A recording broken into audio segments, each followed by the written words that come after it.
Good morning, everyone, and welcome to the Board of Supervisors meeting for June 12th, 2018. Can we all rise for the Pledge of Allegiance led by Supervisor Rivas? Ready, salute. I pledge allegiance to the flag of the United States of America and to the republic for which it stands, one nation, under God, indivisible, with liberty and justice for all. Thank you. Can I have a motion for a certificate of posting? All those in favor say aye. Aye. Opposed? Hearing none. We'll begin with our presentations and recognitions. And before we get started with that, I'm going to pull item number 3 to move to presentations and recognitions and have it follow the Health and Human Services proclamation for elder abuse. So we'll make that change right at the start here. But we'll begin with receive information on 2018 Saddle Horse Show and Rodale to be held on June 22nd to the 24th at Bellotto Park. Supervisor Munzer? Thank you, Mr. Chair. Before I go down, do you want a motion on the other two proclamations? That'd probably be a good idea. Okay, so move. Second. All those in favor say aye. Aye. Aye. And then, again, because I was fiddling with my mic, you want the, after the horse show presentation, you want the elder abuse one? Okay. Yeah.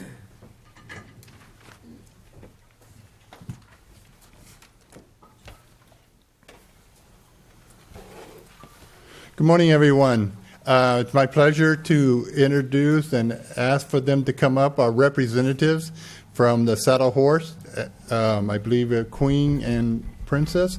Queen and Past Queen. Queen and Past Queen, thank you. If you would like to come up and introduce yourselves and tell everybody about the horse show, which, as you all know, the fairgrounds is part of District 4. So thank you very much. Hi everyone, good morning. My name is Kelsey French and I am this year's 2018 Miss San Benito County Horse Show and Rodeo Queen. And I'm here to talk to you guys about the downtown parade. It is back this year and it is this Saturday. And it's been a dream of mine since I was a little kid to ride in this parade as a queen. So now that I've achieved the queen dream, now it's my turn to ride in the parade. And I'm very honored to have it back this year. And I'm honored to ride alongside our past queen, Miss Carissa King. Hi everyone, for those of you that don't know me, I'm Carissa King. I'm Miss San Benito Rodeo 2017. I would like to talk to you guys a little bit about our rodeo that we have out at Bellotto Park every single year. This year it starts on June 22nd, which is a Friday. We will start with our elimination classes at 8 a.m. Elimination, for those of you that don't know, is our slack event. So every single event we only allow a certain amount of people to be up in the performance, and the extra people we put through eliminations, and if they make it through, they make the time cut, then they perform in the performances. And then we start our Western Arts and Tax Show, which is our vendor booth, at 3 o'clock. And from 4 to 6:30, we have our mariachi band, our taco bar, and our wine and beer tasting underneath the vendor tent. And then at 7, our rodeo starts. And we have a lot of things, new and exciting things planned for our rodeo this year, including our grand entry. There's going to be a lot of new things that are done, and we love to see all of you guys out in the grandstands cheering us on. Thank you.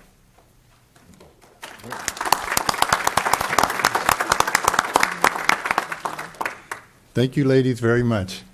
So I think the chair has a wicked sense of humor. I just recently had a birthday.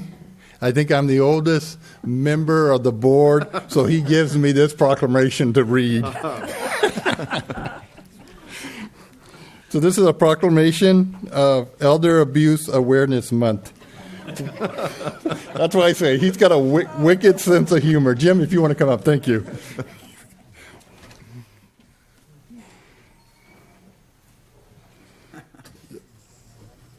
We got to make sure you're well, safe. Then you know what? Then you get to read the whereas.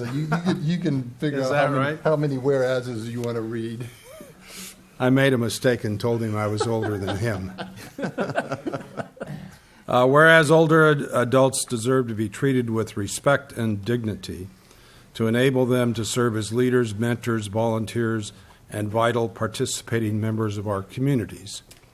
Whereas in 2006, the International Network for the Prevention of Elder Abuse, in support of the United Nations International Plan of Action, proclaimed today to recognize the significance of elder abuse as a public health and human rights issue.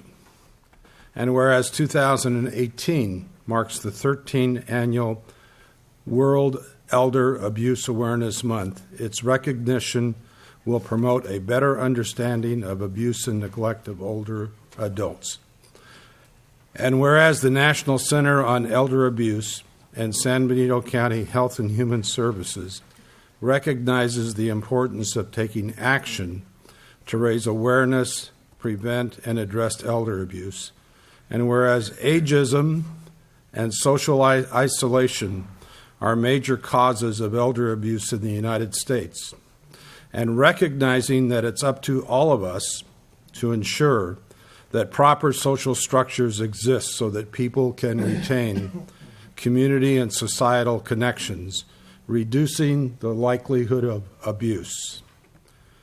And whereas preventing abuse of older adults through maintaining and improving social supports like senior centers, human services, and transportation will allow everyone to continue to live as independently as possible and contribute to the life and vibrancy of our communities. And whereas where there is justice, there can be no abuse. Therefore, NCA urges all people to restore justice by honoring older adults. And therefore, San Benito County Board of Supervisors do hereby proclaim June 2018 as Elder Abuse Awareness Month in San Benito County, and encourage all of our communities to recognize and celebrate older adults and their ongoing contributions to the success and vitality of our country. Thank you very much. Great. Thank you, Mr. Riding Sword, for that. Our elders deserve the dignity and the respect of their wisdom and their contributions, throughout. And having Supervisor Munzer, go up, it's kind of a, I myself qualify for the discount at the movie theater, but he's a super senior now. So, but Wicked, in any wicked. case, in all seriousness, we certainly have to, take care of our elders, and thank you for everything you do. Thank you. Thank you, Jim. All right. With that, I'm going to ask Supervisor De La Cruz to present the proclamation representing the 25th Annual Kids at the Park Health and Safety Fair on June 20th, 2018.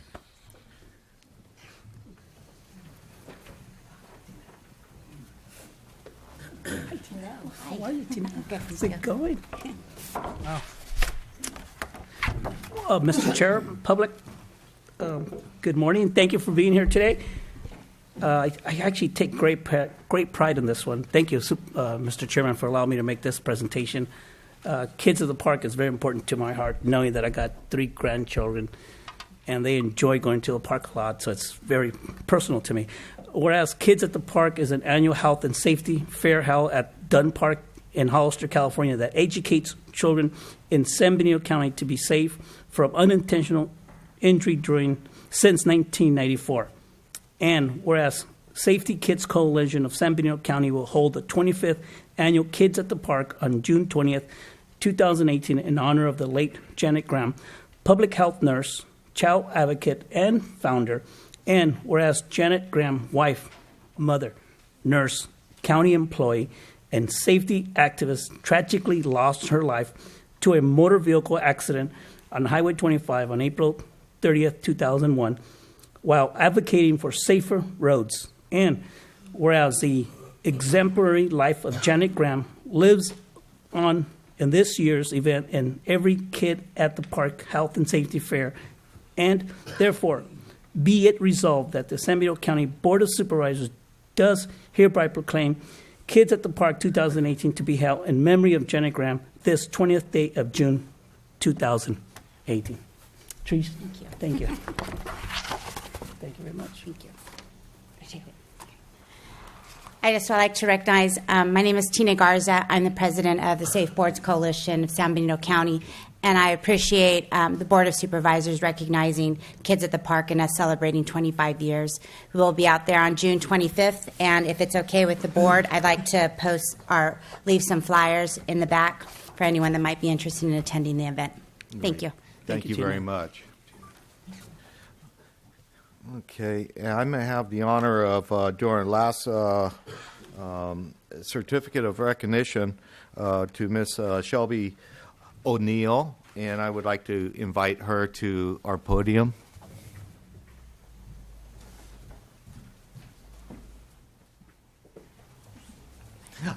Good morning, Shelby. Good morning. Anyway, Shelby is a citizen of San Juan Bautista, and this is really special to me. And since I kind of grew up with your aunt, Sandra, and of course your mom's Sally, and they were two of the smartest girls in the class. And you're kind of a chip off the old block, and probably maybe even smarter than them. But reason why we're honoring you this morning, Shelby, is we have a certificate of recognition that the San Benito County wants to present to you for being recognized by the Central Coast chapter of the American Red Cross for being an environmental hero. And what Shelby has been involved with has been, bringing awareness of the dangers of plastic in our environment, plastic straws, in our oceans. And, the first time we had you here, you had got me thinking about it. And, unfortunately, people are not the cleanest animals on the face of the earth, and we let our garbage go into our environment, and it not only affects our health and safety, but also other creatures and animals that share our world, and it's really not fair. And the oceans have been, as we've all read, has been just loaded up with plastics and other trash, and it's people like you that make a difference in this world. And I'm just so grateful that you've taken the initiative at such a young age, and you're making a difference. And coming from San Bernardino County, we can't be more proud of having you do this work. And I'm really looking forward to joining you and your parents at the breakfast where you received this honor this week, I believe. Yeah, on Friday. And anyway, on behalf of San Bernardino County and the Board of Supervisors, we wanted to present this recognition to you and thank you for everything you're doing. So.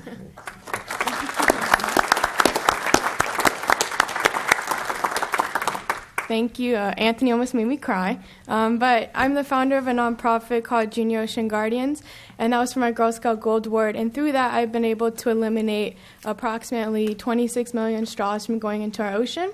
So it's been really interesting, and it's been around for maybe, give or take, more than a year. So it's been really fun. It's been interesting to come from San Benito County because we don't see the ocean constantly. So it's been nice to show people that inland kids could do something to protect our environment as well. So thank you.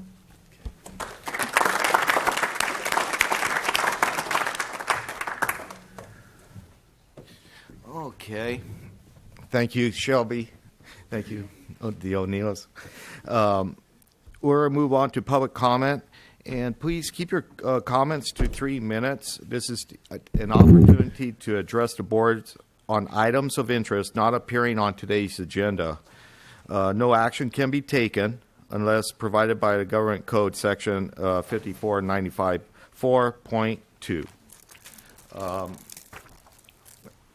Ms. Clerk, do you have any speaker cards? Rocky Evans is the first one.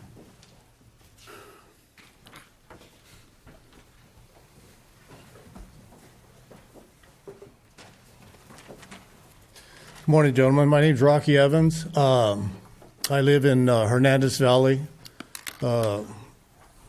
Since Measure C has passed, and I know we're rolling down that road, my neighbor and I have been growing for 2 years, him for 3, me for 2. We've had no complaints, no problems. Between the two of us, we have 14 acres fenced in. We have 2 ranchers in the same vicinity that want to come on board. And I just wanted to point out that I know you have to check things, and where we're at, it's an easy to check quite a bit of the area where I think we're leaning towards growing. And it's one of those things to where we've got all our ducks in a row right now. We're just hoping that maybe something could get done so that we don't miss this grow season. We don't have much more time. I just want to bring that to your attention, just to let you know where we're at, and anything we can do to help you along, and whatever we can do, we're more than likely to do that. Thank you. Thank you. Lee Scazzini.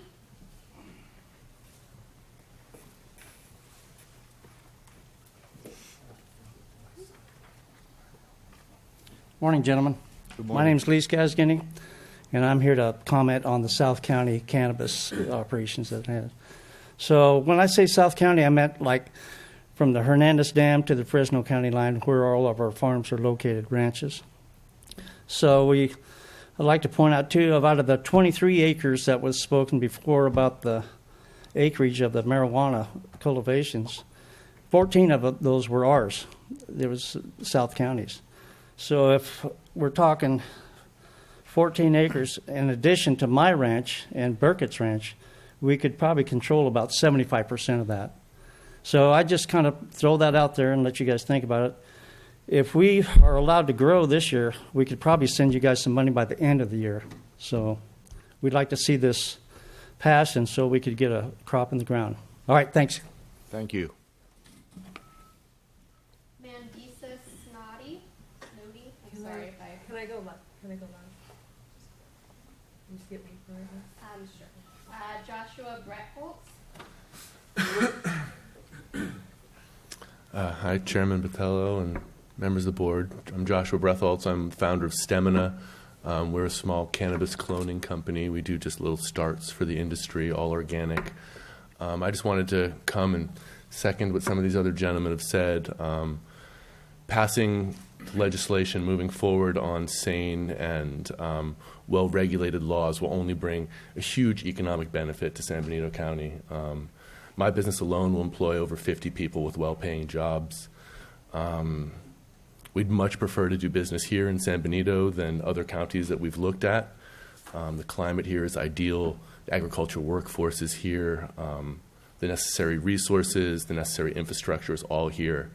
And unlike a cultivation, my business, we're producing just little baby plants that will we will yield, tax revenue to the county very rapidly.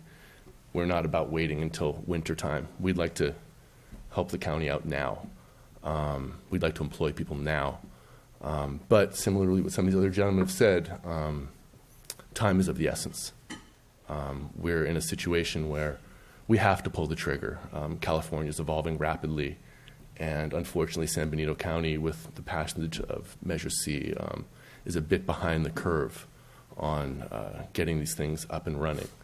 And due diligence, obviously, making sure that things are done in a measured and sane manner, obviously, not changing the overall character of the county, obvious as well.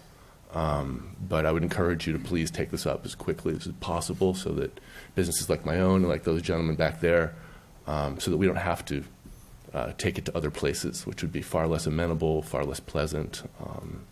and just not bring the benefits to San Benito that we really could quickly. So thank you. Thank you. Aaron Johnson.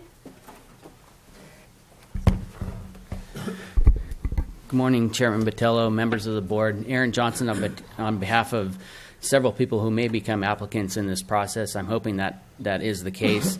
What I wanted to do is highlight some of the things that have gone on in Monterey County to give you kind of an idea of what the possibilities are here. You may have read recently or seen on the news a problem with a legal grow that had contracted with an independent farm labor contractor who had been involved in human trafficking. If it was not for the legal cannabis community, that tip would not have come into Monterey County. And there are some really negative aspects of this industry while it's in the black market.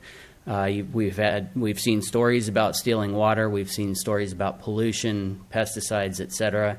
But those stories change as legalization occurs, as regulation occurs. And so we have an opportunity. The voters have spoken on a number of occasions in this county, and they have indicated a willingness, first of all, for support of Prop 64 when that came through, and then, of course, on Measure C without really any campaign by the industry on that issue. And so the point is that in Monterey County, at least, we have a lot of growers who are working with the county, working with law enforcement, and we can expect the same here. I think we need to focus on driving the black market out of this area. That remains to be a big problem. And the best way to do that is to address something that we started 2 or 3 years ago and finish the ordinance and move this forward so that we've got legal, compliant growers who generate tax revenue for the county, pay for the enforcement, and ultimately drive the black market out. And so if we could address that sooner than later, that would be great. Thank you. Thank you. Chris McGowan.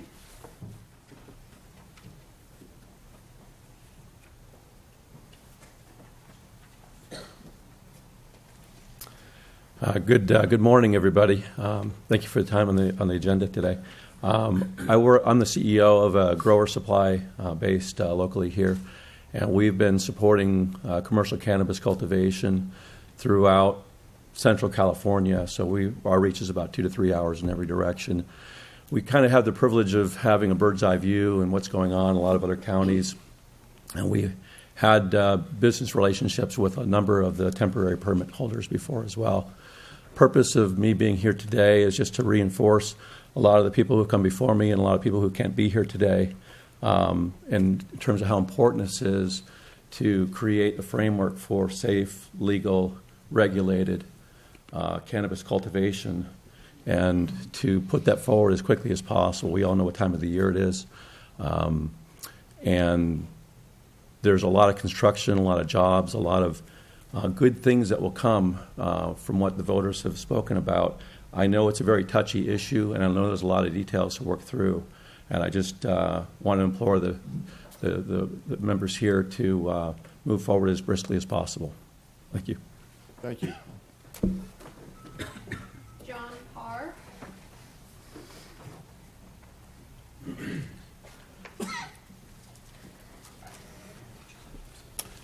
Hi there. Good morning. Thanks for your time. Boy, I tell you, my life's been a crazy roller coaster the last couple months. I live in Santa Cruz, sold my house, moved to Hawaii, and we lost our house to lava just a couple weeks ago. So I'm here back figuring out something to do, and I'm involved with a couple of people in the room here, and we're looking to bring some agriculture to the area. My specialty is sustainable agriculture. I run a nonprofit teaching kids in schools how to grow food and use aquaponics and various forms of sustainable ag. And I'd love to sink my teeth into a local project. So thanks for your time. Okay. Thank you. Victor Gomez.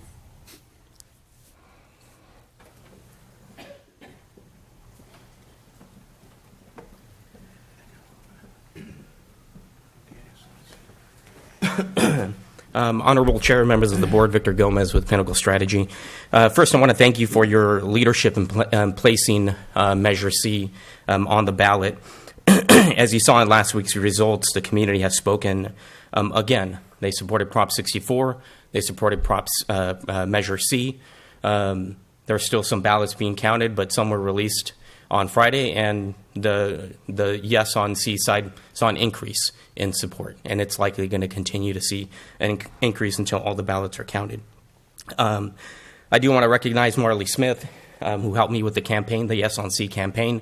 We worked tirelessly to get this thing supported, get the support out there from the community, and we were excited to see, even though there were some misconceptions out there from the No on C side, we were happy to see that we ran a positive campaign with facts out there in the community, and we were excited, again, to see the results. With that said, I think you are likely seeing the writing on the wall. The community is ready to move forward with an ordinance to allow cannabis operations in unincorporated San Benito County. A draft ordinance has already been written. It may need some tweaking, but an ordinance has been written. And oddly enough, a lot of the support that I saw out there in the community on the Yes on C side came from Jerry Munder's district, from District 4. The district that I thought was likely going to be a little bit more opposed ended up being highly supportive of Measure C. So please take into account what the South County residents and ranchers are saying here today. Take into account the voice of the community and what they said, and we look forward to hopefully you agendizing this topic for discussion at your next meeting so we could continue this conversation and wrap up this ordinance. So thank you for your leadership, and we look forward to continuing this conversation. Thank you. Peter Brazil.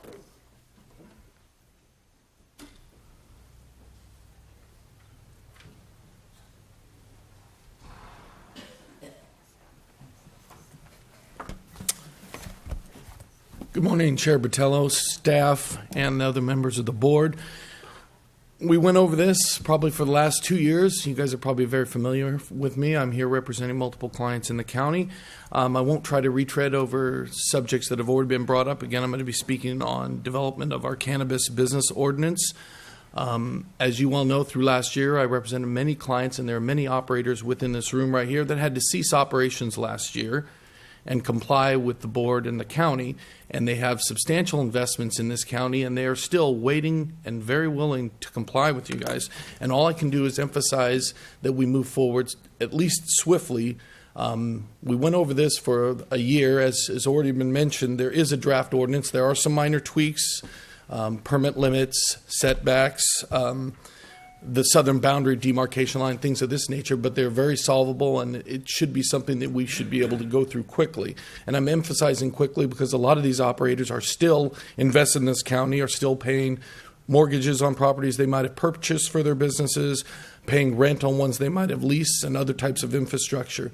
And the longer this delays, the more it harms them, and they're still willing to sit here and wait for your process, but they emphasize, can we do it in somewhat of a quick manner? Lastly, there's also a temporary licensing scheme within the state that they'll have to comply with that will only be available through January 2019, which is another reason to expedite this. All right, thank you very much. Thank you. Dan Hudson.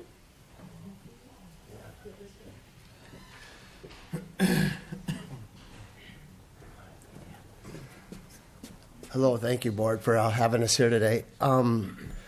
What I'd like to say is that I would like to see in the long run is cannabis be treated like any other agricultural product in the county with the same stipulations, same water control, and basically the same parameter. There's no guarantee if someone like me is fortunate enough to get a permit in the future to harvest cannabis. The competition out there is fierce, and it's funded. And someone like myself will probably have a very hard time competing, but we're hoping that as an industry in this county that maybe we can create sort of an appellation, a reason for people to want to buy product from San Benito County. And to create an appellation, I think you need You need what an appellation is the environment, which is the sun and the terroir, or the land, as they say in French. And to do that, you need to do outdoor growing. Outdoor growing is something that can make us stand apart between other counties. I think that if you have a half acre of cannabis in the middle of a wide open field, I don't think there's any concerns about being a bad neighbor. The smell really dissipates, and I really don't think it has a bad smell anyway. But for instance, I live next to Granite Rock property, and the people there lease cattle, and that's what they do. And I have to put up with the smell of manure, which isn't so bad, but in the summertime the flies are kind of bad. But he's a good neighbor. He runs cattle, and I hope to grow cannabis, and we'll be good neighbors. So that's what I like to say. Thank you. Lana Blodgett.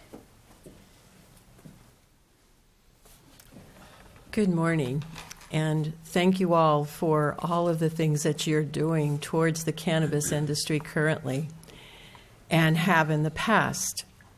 What I'm here today for is just to simply, like everyone else here, encourage you to put this on the map for San Benito County, to expedite any and all efforts that would be pertaining to getting this going so that, like any other agricultural product, it's in the ground and it's ready to blossom and it's ready to grow.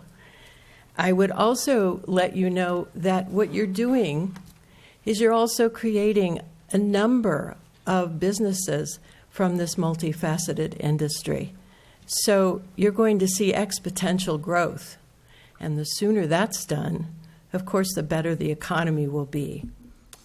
We're going to open the very first dispensary in this county very shortly in Hollister. And wouldn't it be wonderful to actually have cannabis grown in this county rather than somewhere else? And I would remind you that it's springtime. It's the time to start the grow. Thank you. Mandisa Snowdy.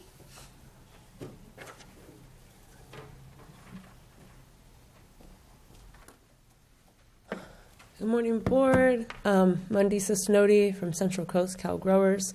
I'm very happy to be here and to see the results of the vote. Something that we already knew, that San Benito County residents, at least, are in favor of cannabis business coming here. So I'm just asking the board, again, reinforcing some of the earlier statements, to agendize this topic at the next meeting, to direct the RMA director to produce the draft ordinance. You did give him a deadline of April, which then has since come and gone. And there is potential for the end of the year to receive tax money if you're allowing businesses and permit application processes to become open, that it can definitely add to the budget of this year. So I would like to see the board move towards opening up zoning in South County and also focusing in low-density residential, because we have a lot of ag land and we have a lot of room available. And to talk about Mr. Hudson's conversation about the appellation of origin, this will be from Prop 64 required in 2023 to have a state appellation of origin. And so all counties that pretty much self-define their own regions will have distinct marketing. They'll have kind of setting themselves apart and also helping to strengthen the community. This is really, the cannabis community operates congruently together. The businesses can support one another, and it's kind of like we all thrive together as one instead of it being a really competitive industry. And so I just really appreciate the board's support thus far, and would definitely encourage that swift movement, because we've come very, very far, many months, lots of conversations, lots of time and resources dedicated into this, and I think it's time for the county to start getting reciprocated back. And once you open up permitting, then you can start getting some income back from that. So my only other comment is to protect the small farming operations, because we're an agricultural-based county. and we know what farmers need. And definitely cannabis should be treated as any other agricultural crop, and you really have an opportunity to lead the way in that. And so thank you for your time. Okay, thank you. That's it. Yeah, anybody else?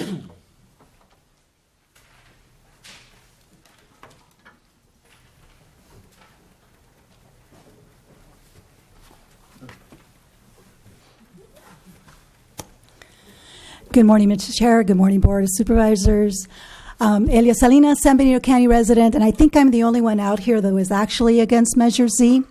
And I was against Measure Z because I believe that the county has wasted 8 months since they were presented with an ordinance, and they decided to come out and spend some money on on a measure that we all knew what the answer was going to be. I would request that the staff, the board agendize this for the next meeting and request that staff or actually direct staff to continue to work on an ordinance that has already been presented to them. It just needs to be tweaked. We are on a running out of time for the spring. You can still obviously get some plants late until August, and you can still get a harvest going. I don't think that delaying this any further is actually beneficial to the county, beneficial to the people that have vested into this community, have vested money, have used of their resources. Some of them have gone beyond being compliant. They stopped their operations the way they were instructed. There are people out there that continue to grow, and the sheriff department continues to say that his hands are tied. I disagree with the sheriff. I think the sheriff should go out there and start enforcing the black market that out there continues to grow. I would like, again, to see an ordinance sooner than later, as well as I think that the people here that have come forward are willing to comply. I don't know how they can say that you're going to have some revenue by the end of the year with some tax. I think it's a little too early to say that, but I think that the revenue that can be generated for the community or for the county at the moment at least would be through the permitting process. And if they can start through the permitting process, they would be able to also, with a letter from the county, be able to get a temporary license from the state, which is what is required. So that would help them with their deadline. Thank you. Thank you.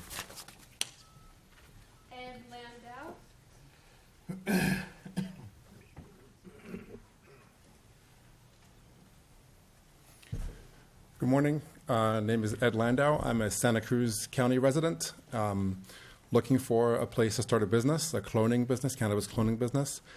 And we're looking at different counties. We'd love to go to Hollister, but like a lot of other people have said, if there are, sorry, I'm losing my voice.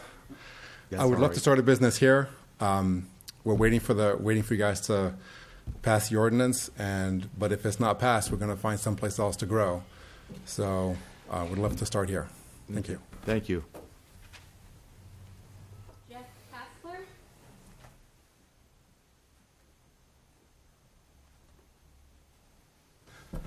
Hello, good morning. I just want to say thank you for all that you've put into this. It's been a long process, and we finally have some clarity on which direction we're finally heading. A couple things I'd like to ask is please put this on the agenda. And second, I'd like to just back up the fact that the registrants that are stakeholders in the registration process, please keep them in your mind when you go through and develop your ordinances. Thank you. Thank you. Anybody else? With that, I'll close the public comment and just I want to reassure everybody that it is our intentions to move forward with the growing ordinance as quickly as we possibly can, and there's some legalities to that pace as well. But the board will work with our staff, our planning department, and move this as reasonably quick as possible. I'll move on to department head announcements. Thank you, Mr. Chair. Yeah, we do have a few announcements this morning. I'd like to invite Greg Bucknell. He's a contract civil engineer. I'd like to discuss or bring an update for Southside Road, and that's from our RMA department. Greg? Good morning, Chair, Board. Morning. I'm Gregory Bucknell, contract civil engineer for the County of San Benito. And just a brief update, as you probably know, the board approved the necessary action for this project last Thursday in closed session. The contractor immediately started to mobilize for the project. The geotechnical engineer has taken soil samples to... Can we, 1 second, we want to try to maybe shut the door or urge everybody to talk outside. Get a cow poker. Yeah.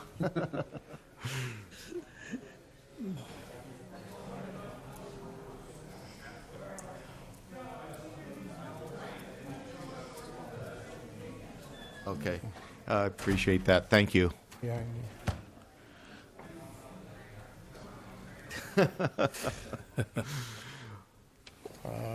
Okay, you could continue. Okay, Thanks. the geotechnical engineer has taken soil samples Friday.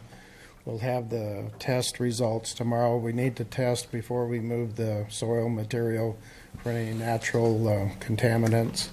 We intend to truck the soil just to the Public Works storage yard pit, which will save a lot of time and money. Mm-hmm. And we did meet this morning right before I came here myself.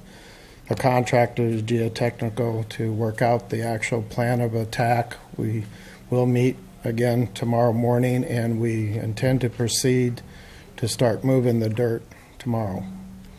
If there's any questions. Yeah, Supervisor Munzer, you. No, I was out at the project with Greg yesterday and talking with the project manager, and I'm thrilled to see that it's coming forward, and I just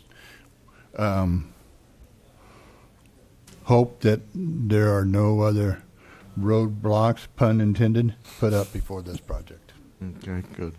Yeah, I was out yesterday morning as well, and I just want to maybe thank everybody that are affected in that area for their patience and cooperation as well. You know, it's not just the hill, but the people that are below the hill that I guess will have to ask for assistance to move equipment on some private property, and we appreciate all their help as well, and we hope to maintain a good high level of communications with that area.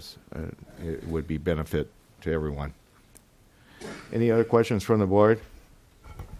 Okay. Thank you very much. Yeah.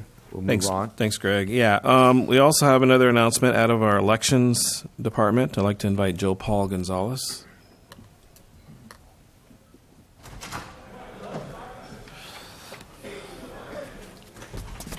Good morning, Chair, Board of Supervisors.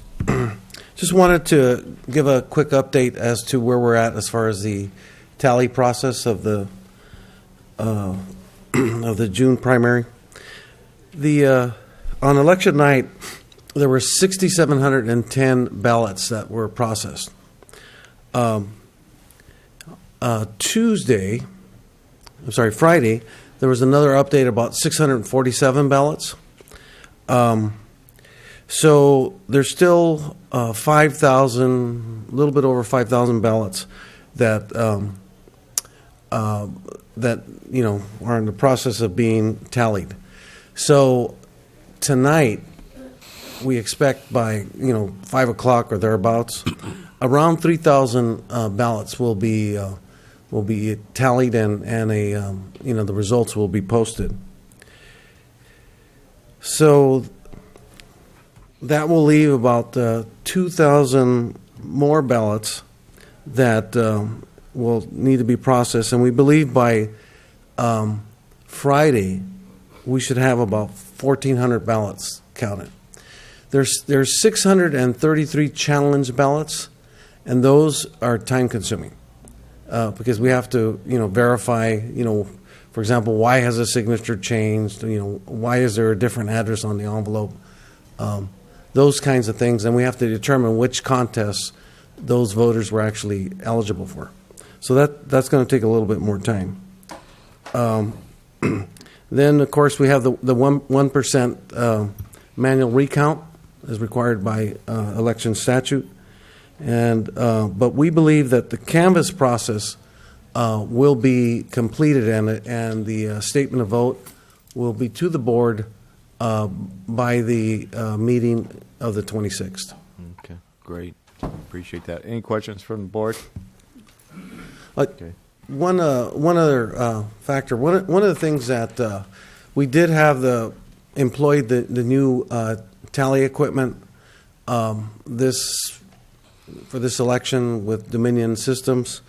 So we discovered that what has become the new bottleneck with the new system is not the system itself, but the fact that we don't have an automated system of processing signatures, the ballots, because we have to, by statute again, we have to verify that that ballot belongs to the voter, and so we think that for the November election, because we've put the purchase of this machine, automated signature checking machine, that the process will be much quicker in November. Okay, good. All right. Thank you, Joe Paul. Thanks, Joe Paul. We have another announcement out of our Health and Human Services Department. I'd like to invite Jim Riding-Sword, our director. Good morning. We have actually two announcements this morning, and we'll be brief.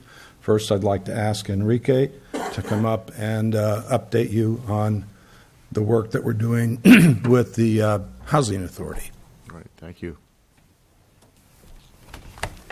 Good morning, members of the board and the public. My name is Enrique Arriola. I'm Deputy Director for Health and Human Service Agency. I'd like just to give you a quick update on some discussions that we've been having with the Santa Cruz County Housing Authority. As you may know, the Housing Authority provides the voucher system here in San Benito County, and they provide about 440 housing choice vouchers.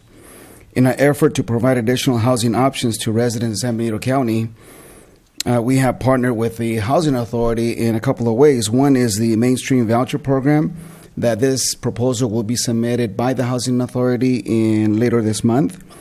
And under this program, the region may receive an additional 179 vouchers for non-elderly persons with disabilities 18 to 62 years of age.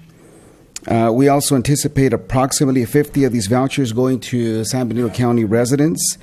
And in my opinion, this is exciting news considering that the number of vouchers over a period of years have maintained steady at about 440 vouchers. We're also in discussions with the Santa Cruz County Housing Authority for the Family Unification proposal that is being worked on. I believe it's due sometime next month. The Health and Human Services Child Welfare Department will partner to offer vouchers to families and youth under this program. They'll also receive rental support of up to a period of 3 years. In addition, we are working with the Housing Authority to establish a priority housing choice voucher program in San Benito County. Under this program, a limited waiting list preference will be established for persons who are experiencing homelessness or at risk of homelessness and have other vulnerable factors. We anticipate approximately 10% of the vouchers going to this limited priority list, with approximately 2 vouchers being made available on a monthly basis. Under this program, we anticipate priority being given to 1, homeless families with children under the age of 18, homeless elderly with a disability, other chronic homeless individuals, disabled transitioning from institutions to community-based settings, and those at risk of homelessness. We anticipate bringing the limited housing choice vouchers to your attention for consideration and approval in the next couple of months. And that's my update. Thank you very much for giving me time to update you. Okay, thank you. Supervisor De La Cruz? Yes, Enrique, thank you for the report. Good report. I don't know if you have this information available. When a family gets the voucher and to start looking for housing, the clock starts, right? And you have like a 30 days, 90 days to look for... There's a period of time. I'm not sure exactly how much time. I want to say 3, and then you have the ability to do you get have an extension. Thank you. Do you have any numbers or anything that tells you that families are losing the vouchers because they can't find housing within that time period?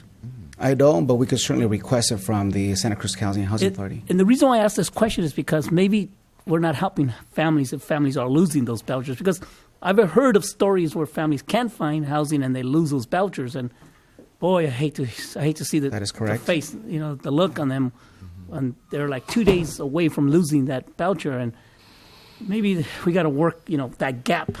Work with that period. So I wonder if you can get that information for us. I'll give that information. I think it's also important to note that if they request an extension, they will get it. And I've seen extensions being approved for 2 to 3 times. Okay. Thank you, Enrique. Thank you. Any other questions from the board? Thank you, Enrique. Our second announcement is from our public health officer, Dr. Gail Newell.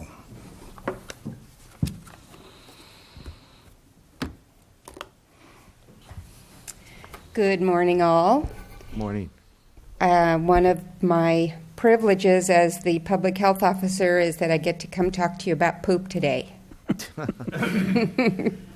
There's a lot of it here. There's a lot of it.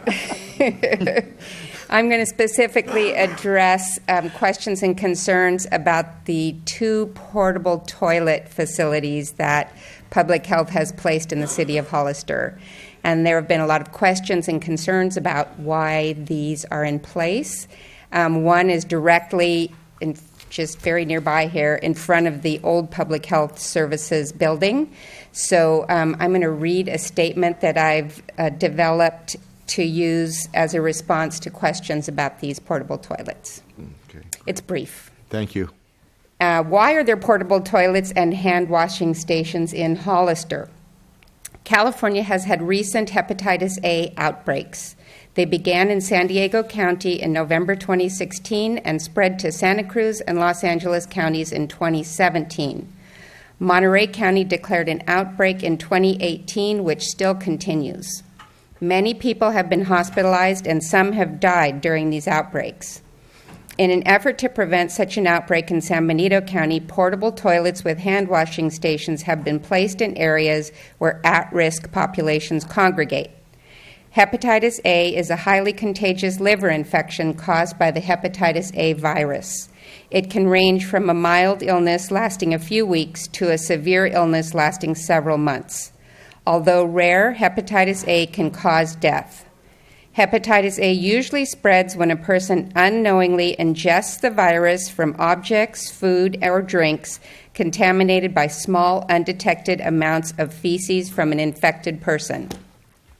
The majority of people who have been infected with hepatitis A virus in the California outbreaks are people experiencing homelessness and or using illicit drugs in settings of limited sanitation.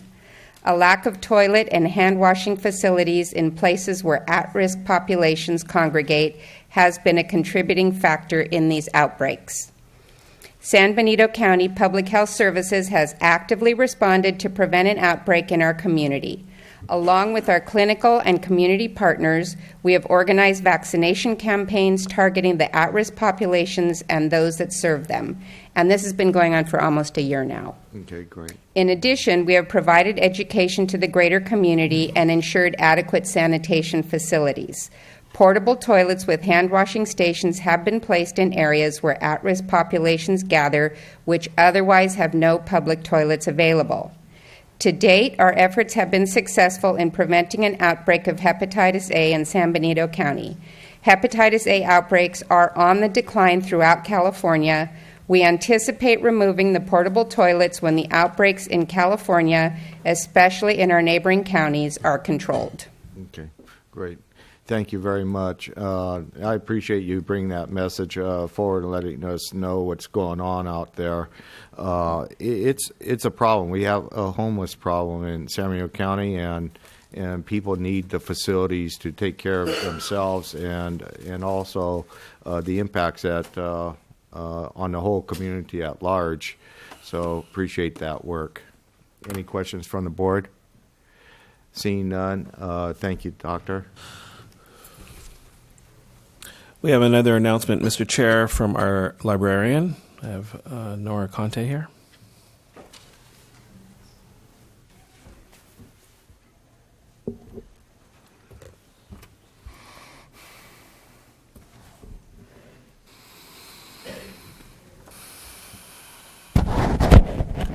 Good morning, members of the board, those citizens that are watching at home, and those that are present here today. I'm Nora Conte, I'm your county librarian. I want to first of all thank you for the presentation of our volunteers. I know you don't get to hear this very often, but the teens that received the awards were so thankful. Their hearts just overflowed with happiness and joy. And guess what? They're calling me and they're saying, Nora, let's get started with summer reading. I want to sign up again. So thank you for helping us to fill their hearts with joy that they gave to their community and that they were acknowledged for their gift. Thank you, board members. I want to talk to you about a rocking reading summer that we're going to have for our children and our teens this year. You have the flyer in front of you. It is in English and in Spanish. It is online as well. Kids are able to sign up online for summer reading, and the first few days we had it online, 25 families have already signed up. And so we're really excited about that. Children can come in also and sign up at the library. So we're focusing on STEM, science, technology, engineering, and math in our activities this year for the summer reading program, as well as getting our other members of the community involved. You know, if you look at the flyer, it says making it happen together. If you look at the sponsors for Summer Reading Club, there's Mountain Mike's, there's the County Express, which I'd like to highlight and thank my colleague Mary Gilbert for working with me to allow our children to ride the transit free of charge to and from the library to participate in Summer Reading Club. Thank you, Mary, muchly appreciated. The Ohana folks are going to be also supporting summer reading. The Girl Scouts supporting summer reading. The Lighthouse 55 is also supporting us. Of course, always the Friends of the Library are there as supporters. So thank you to all of these individuals that have come forward to support our children and our teens and adults, because we also have adult summer reading as well. I would like to tell you just very briefly that we are starting a partnership with the San Francisco State University, where we will be working together and trying to highlight the pathways to higher education. There appears to be a lack of clarity on behalf of parents wanting to seek wanting to have information so that they will be able to help work with their children to transition them into college, that college path. So I'll be telling you more about that, but board, thank you so much for all of your support, and I appreciate it. I gave all of you stickers. I'm hoping that you will continue to be an ambassador for Summer Reading Club, and I highly appreciate all of your support and contributions. It certainly makes a packing wallop to the community, and for just that reading is powerful, because remember, if you can read, you can spell, you can write, and the sky's the limit. Thank you. Thank you. The last announcement is for your board and the public. We'd like to go ahead and have item number 31 be pulled and be heard July 24th, as well as pulling item number 26 to be heard June 26th. Those are the two items that we would like to go ahead and Yes. move off. I've been asked to do that. And Supervisor Medina. There's only one meeting in July, right? That's correct. That's correct. It's going to be July the 24th. What items were that, Mr. Chair? That would be items 31 that were pulled to till the meeting in July on the 24th. Right. Item number 31 for July 24th. You are correct, Mr. Chair. And item number 21 to be heard June 26th. It's following our special board meeting, which will be addressing our budget at that time. Okay. Yep. All right. We'll move on to board announcements. Supervisor Medina. Nothing, sir. Supervisor De La Cruz. Nothing, sir. Okay. Supervisor Munzer. Thank you, Mr. Chair. I'd like to quickly announce that the Monterey Bay Community Power Policy Board had its quarterly meeting on June 6th, and at that meeting, the Community Advisory Council was formed. Representatives from Monterey, San Benito, and Santa Cruz County were appointed, and from San Benito County, I'm very honored to announce that Lumela With and Seth Capron are our representatives on this council, and they're going to be very instrumental in helping us direct how the Monterey Bay Community Power is rolled out. And to that extent, we have already gone live for a couple months on all of our non-residents ratepayers, and on July 1st, we will go live for all resident ratepayers, and everybody will be included unless they choose to opt out and stay with PG&E. So we're very excited that we're very soon will be providing power for all the residents in the 3 counties. Thank you, Mr. Chair. Thank you. Supervisor Rivas? I have nothing, Mr. Chair. Oh, okay. Oh, Supervisor De La Cruz? Yes, thank you. And I apologize. We had a special meeting of COG, last week, right? Yeah. Yes, last week, and the COG members voted to push forward with a 1% sales tax for Highway 25 and local roads and maintenance. And it's coming to today's agenda. And Mary, she's the executive director of COG, will make a presentation later on today, Mr. Chair. And hopefully that this body decides to support the idea and approve supporting it. And then soon it'll be going to the City Hall in San Juan Bautista for their support and endorsement of the sales tax. The target is for November's 2018's election. And I hope it passes because it is important. As of today, we have about $415 million that need to fix our local roads, and I just hope it passes because otherwise, I don't know where that money's coming from. Thank you, Mr. Chair. Okay, thank you. We'll move on to consent agenda. We already took out 3, and I guess 21. And so, any board members want to pull any items? Supervisor Munzer? Yes, number 5. Number 5. Anybody else? Anybody from the public would like to pull any of the consent items? Seeing none, I'll entertain a motion with the exclusion of 3, 5, and 21. So moved, Mr. Chair. Second. All those in favor say aye. Aye. Aye. Opposed? Hearing none. Supervisor Munzer, you number 5. Thank you, Mr. Chair. Just give me 1 second here.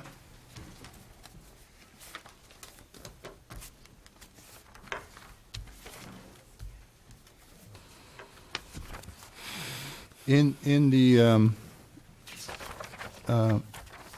item, I'm sorry, I'm trying to find it. It was stated that the property owner contacted me on Thursday, May 24th, at which point I contacted staff. I just wanted to have a change in the record, and I want this to be clear in the record. The property owner contacted me the afternoon of May 23rd, the day before. So that was on Wednesday. He contacted me. I just want that change for the record. And also, I'd like to kind of take this opportunity to say and ask, this road has been problematic for as long as I've known.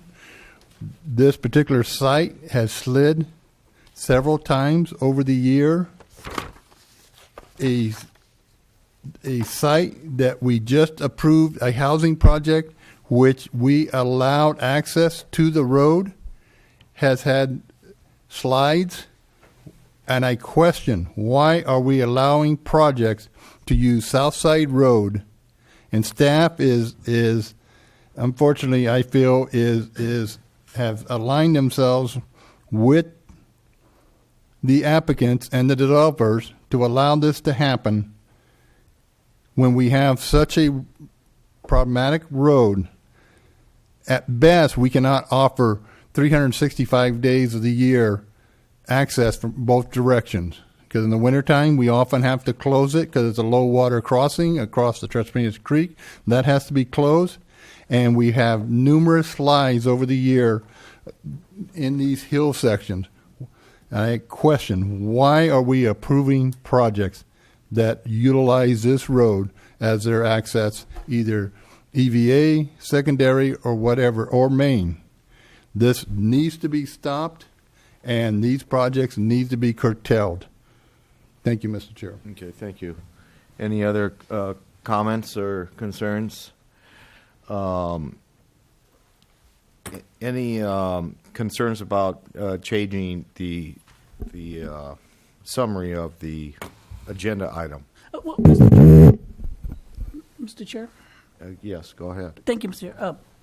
Supervisor Munzer's I hear your concerns, and I actually agree to a certain extent on some of your concerns.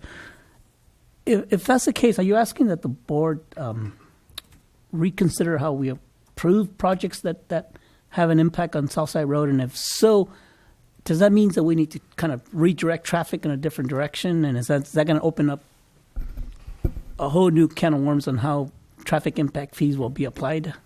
This, if I can, Mr. Chair, this board historically has never approved projects that utilize Southside Road. The one that was just approved was turned down several times.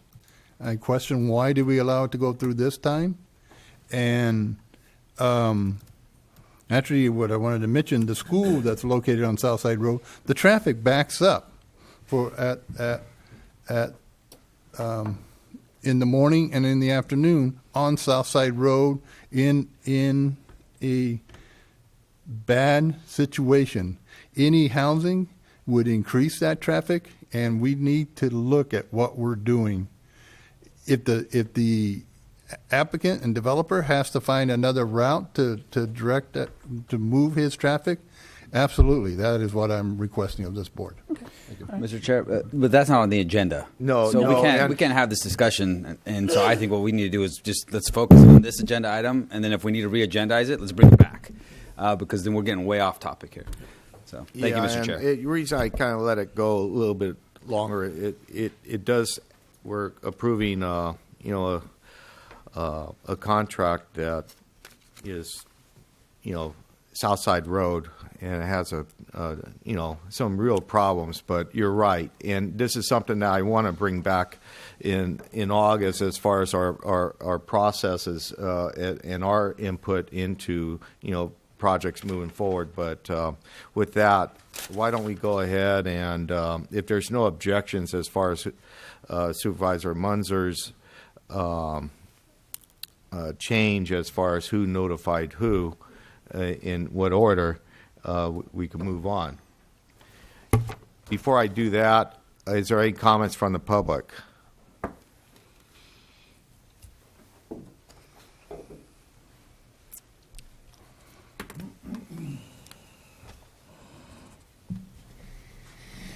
Richard Betancourt, 4140 Southside Road. That slide is about 200 yards from my house or my property. I do not object to any other subdivision that has to go down on Southside Road, personally. I disagree with the supervisor that yes, there is traffic on the school when the school is open in the morning, and when they at noon when they pick up kids, and then in the evening. And if the supervisor is talking about what I call the bluffs, to me that would improve that situation and close the road or Tyler Way. But apparently that's not on the agenda, so when it comes up in the future. But to be honest with you, it's a blessing that the road is closed. I have never seen it that quiet out there. But then it's been also a problem because, man, people are crazy. They go through private property. They drove up the back of my property trying to get around it. Come up on the bank. They couldn't go any further, so they turned around. People driving right through the middle of private property. It's really calmed down here in the last 3 or 4 days, but it's been a challenge, and I'd like to thank you, the board, for getting on it right away. Okay, thank you.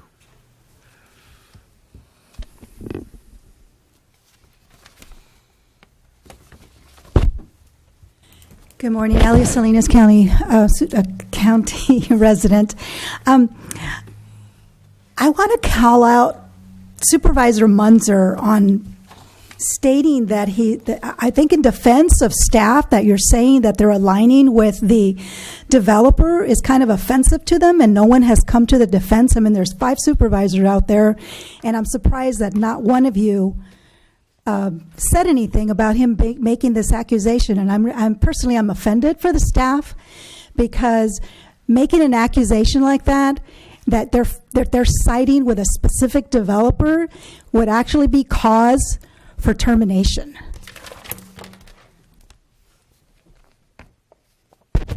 Anyone else? Okay, I'll close the public comment. And quick, Chair. Supervisor Medina.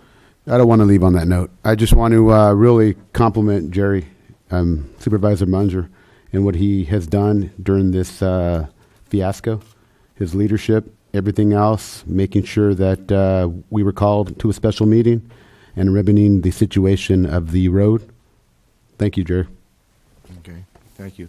And that Southside Road in that area, it's a dangerous road. There's guardrails that should be in place before we really look at increasing traffic in that area.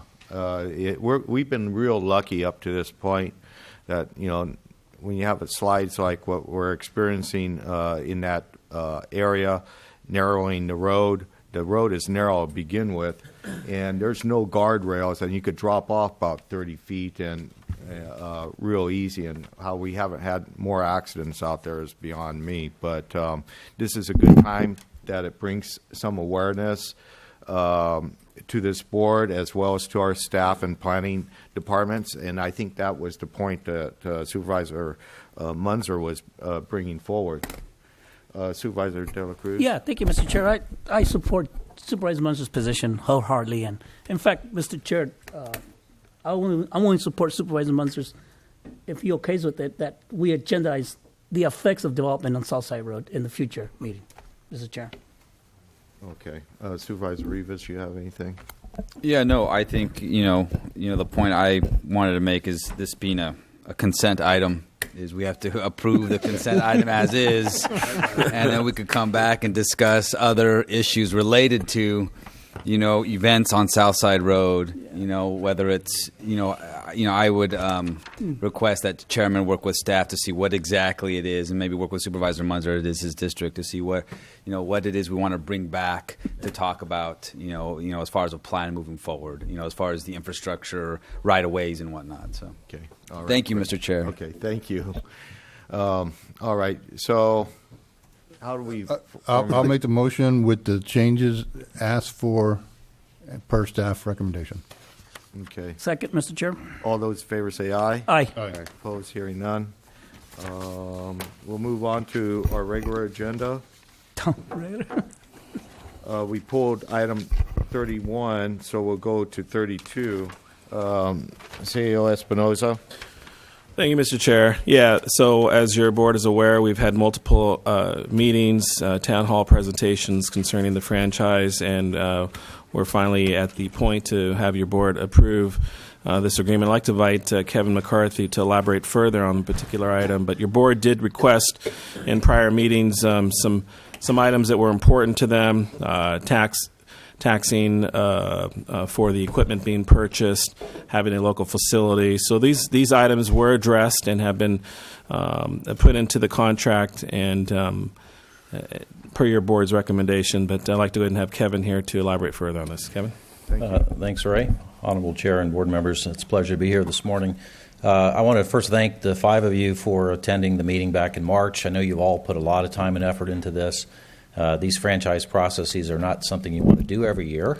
They take up a lot of time, but they are one of the bigger decisions that you make as board members. I also want to thank Recology as we entered into the negotiation process. Phil and Carl and his team were great to work with. We really didn't have any difficulties.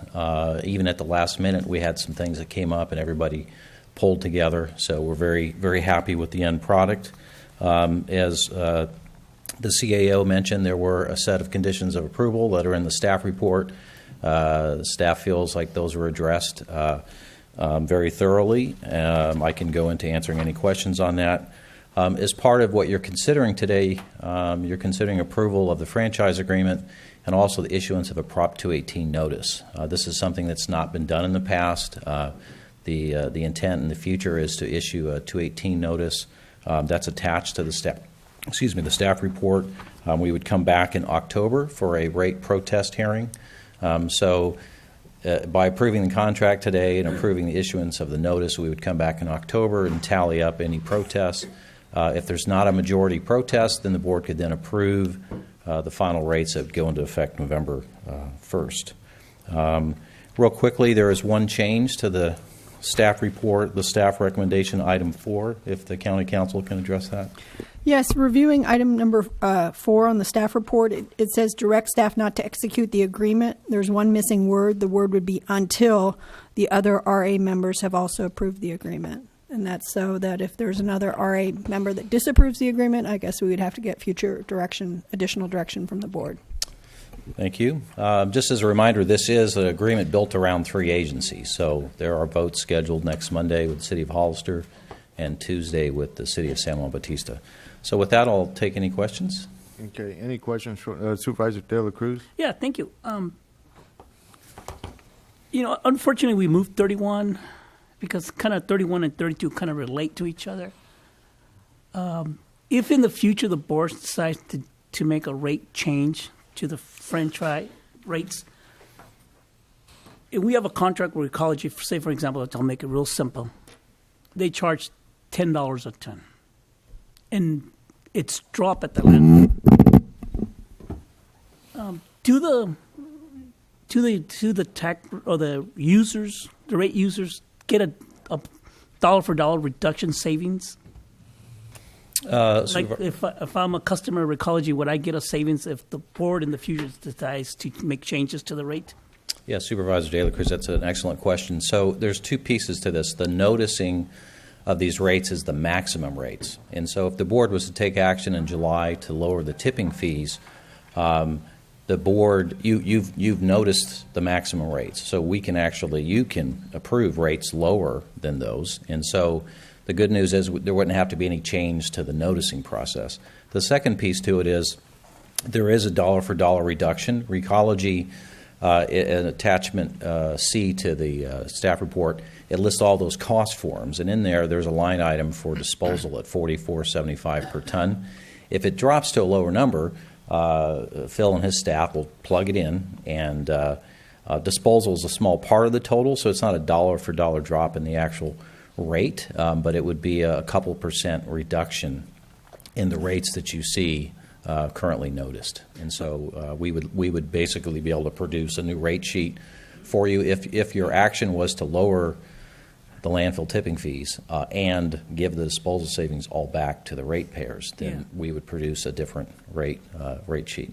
And then the second part, Mr. Chair, of that question is that if the boards decide to go in a direction as stated, doesn't it kind of changes the whole rate structure, which invites the other 2 applicants to maybe be reconsidered?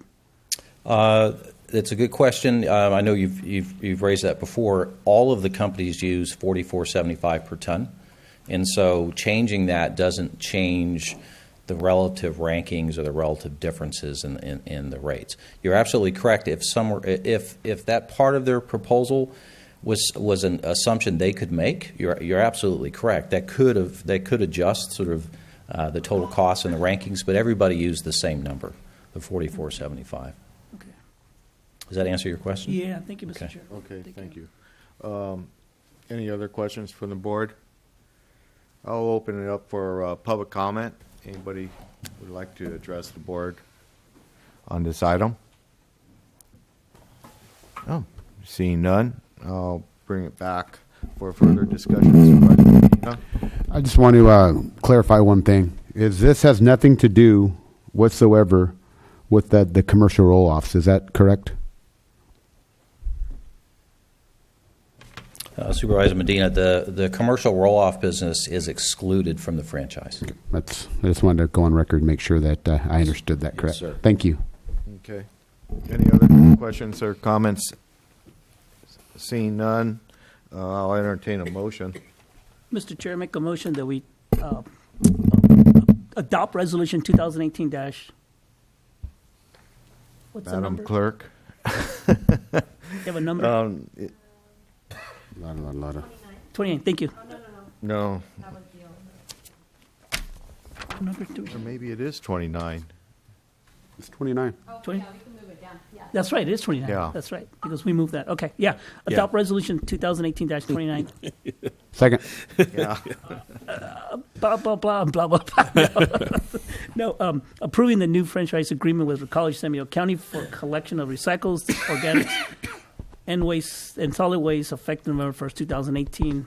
To approve issuance of a notice proceeding with rate increases that will be effective November 1st, 2018, and then hold a hearing for the proposed rate increase 45 days or more after this notice is received. And 3, authorize the chair to sign the resolution, and 4, direct staff not to execute the agreement unless all the other parties have also agreed to said agreement. Second. Well done. All those in favor say aye. Aye. Opposed, hearing none.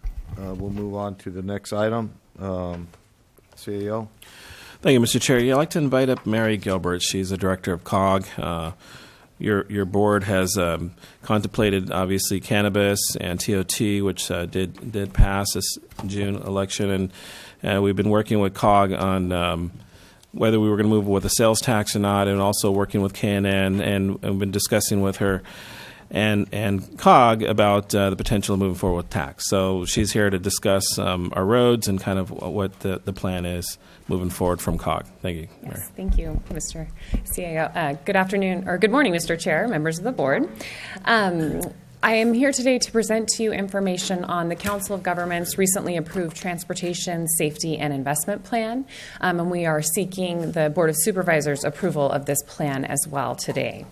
As the CAO mentioned, this would be the expenditure plan for a special sales tax for transportation in San Benito County. We are looking at a 1% sales tax that would be in place for 30 years.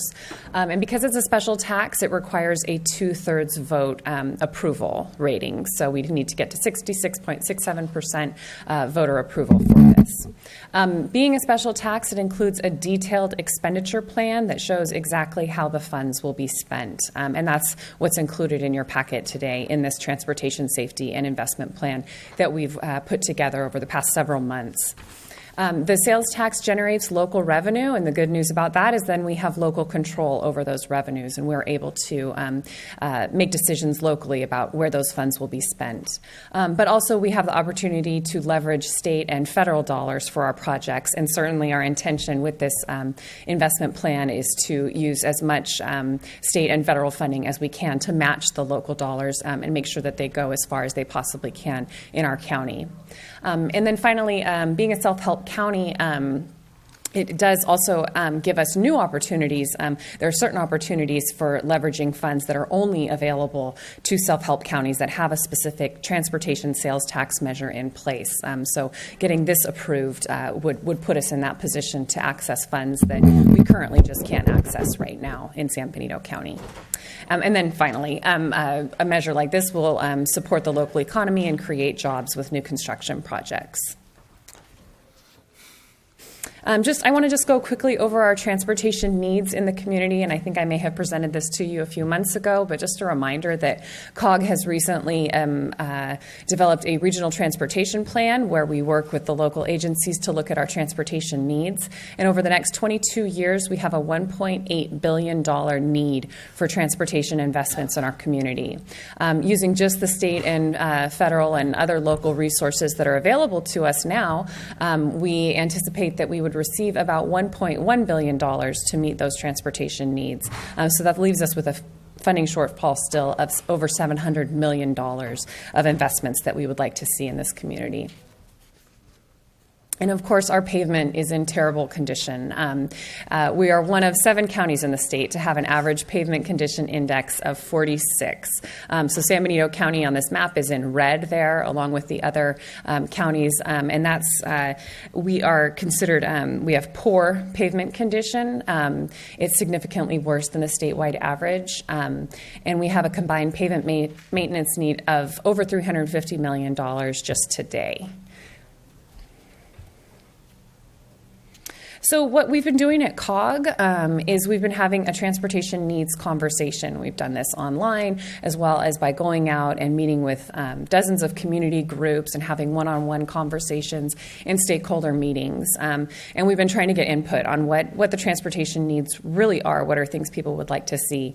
So our conversation has centered around these themes that are on this slide before you today, widening Highway 25 to relieve the traffic congestion that people are experiencing out there and also make the roads safer, maintaining local roads and bringing our pavement condition index back up, repairing potholes, also increasing pedestrian and bike safety and adding new facilities for those types of transportation, and enhancing our bus and paratransit mobility services for the people who really need them, like seniors, people with disabilities, and youth.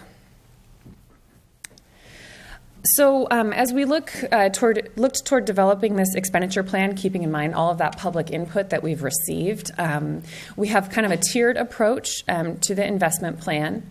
The 30-year estimated tax revenue is for that 1% tax is $485 million over the course of the tax. Our Tier 1 project is Highway 25, and that project will require bonding in order to make sure that we can get it moving as quickly as possible. But Tier 2 and certainly just as important are paying attention to our local roads and making significant investments there throughout the entire 30-year program of the measure. And then Tier 3 are the other projects I mentioned, like bicycle and pedestrian safety, as well as transit, and then administration, which would be capped at 1% maximum for administration costs. We want as much as possible to go to roads. So the breakdown is about $242 million of the tax set aside for Highway 25, with the caveat that whatever local leverage or state and federal leveraging we're able to do to match funds, any additional funds that are left over would go into Tier 2 and Tier 3 projects and be held in a contingency for other needs that we see. This is just a visual of the expenditure summary that's included in the Transportation Safety and Investment Plan. And I just wanted to go over some of the other provisions in the plan as well. It establishes an expenditure plan citizens oversight committee. So that committee will be made up of citizens, not elected officials, and those folks will be responsible for taking a lot of action and reviewing all of the actions that the COG board is making in spending the funds. COG would produce an annual report showing exactly what dollars have been collected and where they've been spent, and independent financial audits would be conducted annually. The basis for the projects in the expenditure plan now and any projects that would be added or considered in the future will be the regional transportation plan that goes through a well-vetted public input process. There are very clear provisions in the plan for any amendments that might be made, and the only amendments we would really be looking at would be if costs change or project priorities change significantly in the community. So there's a little bit of flexibility, but really the dollars have to be spent on what's listed in the plan. And again, as I mentioned, funding would be reallocated to other tier projects based on actual state and federal matching funds we're able to secure for Highway 25.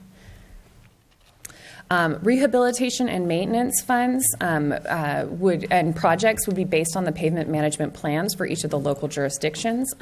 The projects that you see listed for San Benito County in this plan were provided by your staff and are consistent with our regional transportation plan goals and objectives.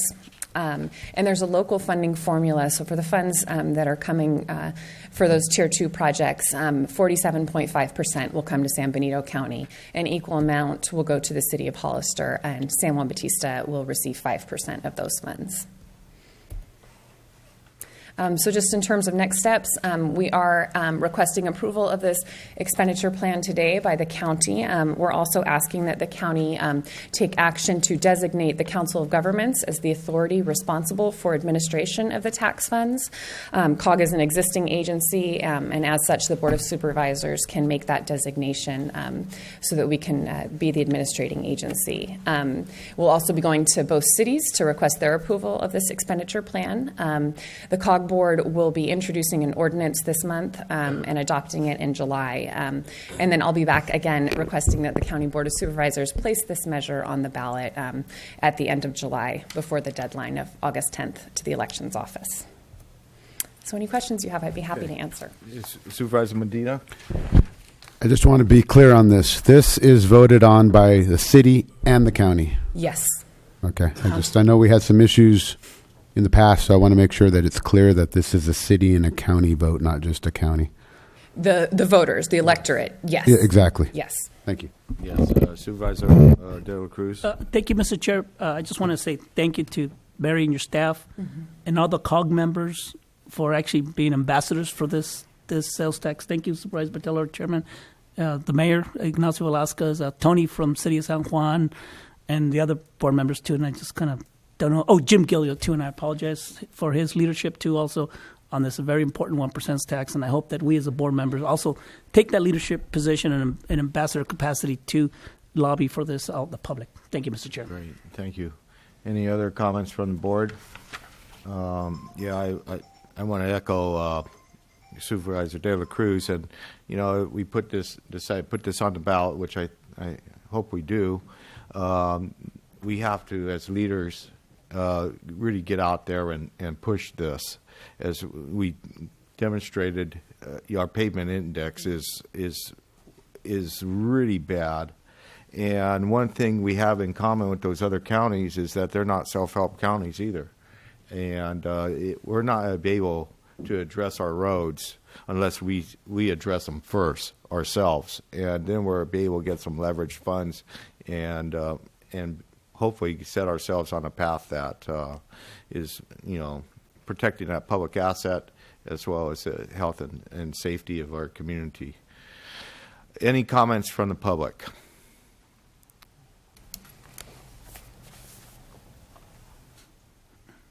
Richard. Marty standing. Richard Betancourt, 4140 Southside Road. I'm not taking Marty's place, that's for sure.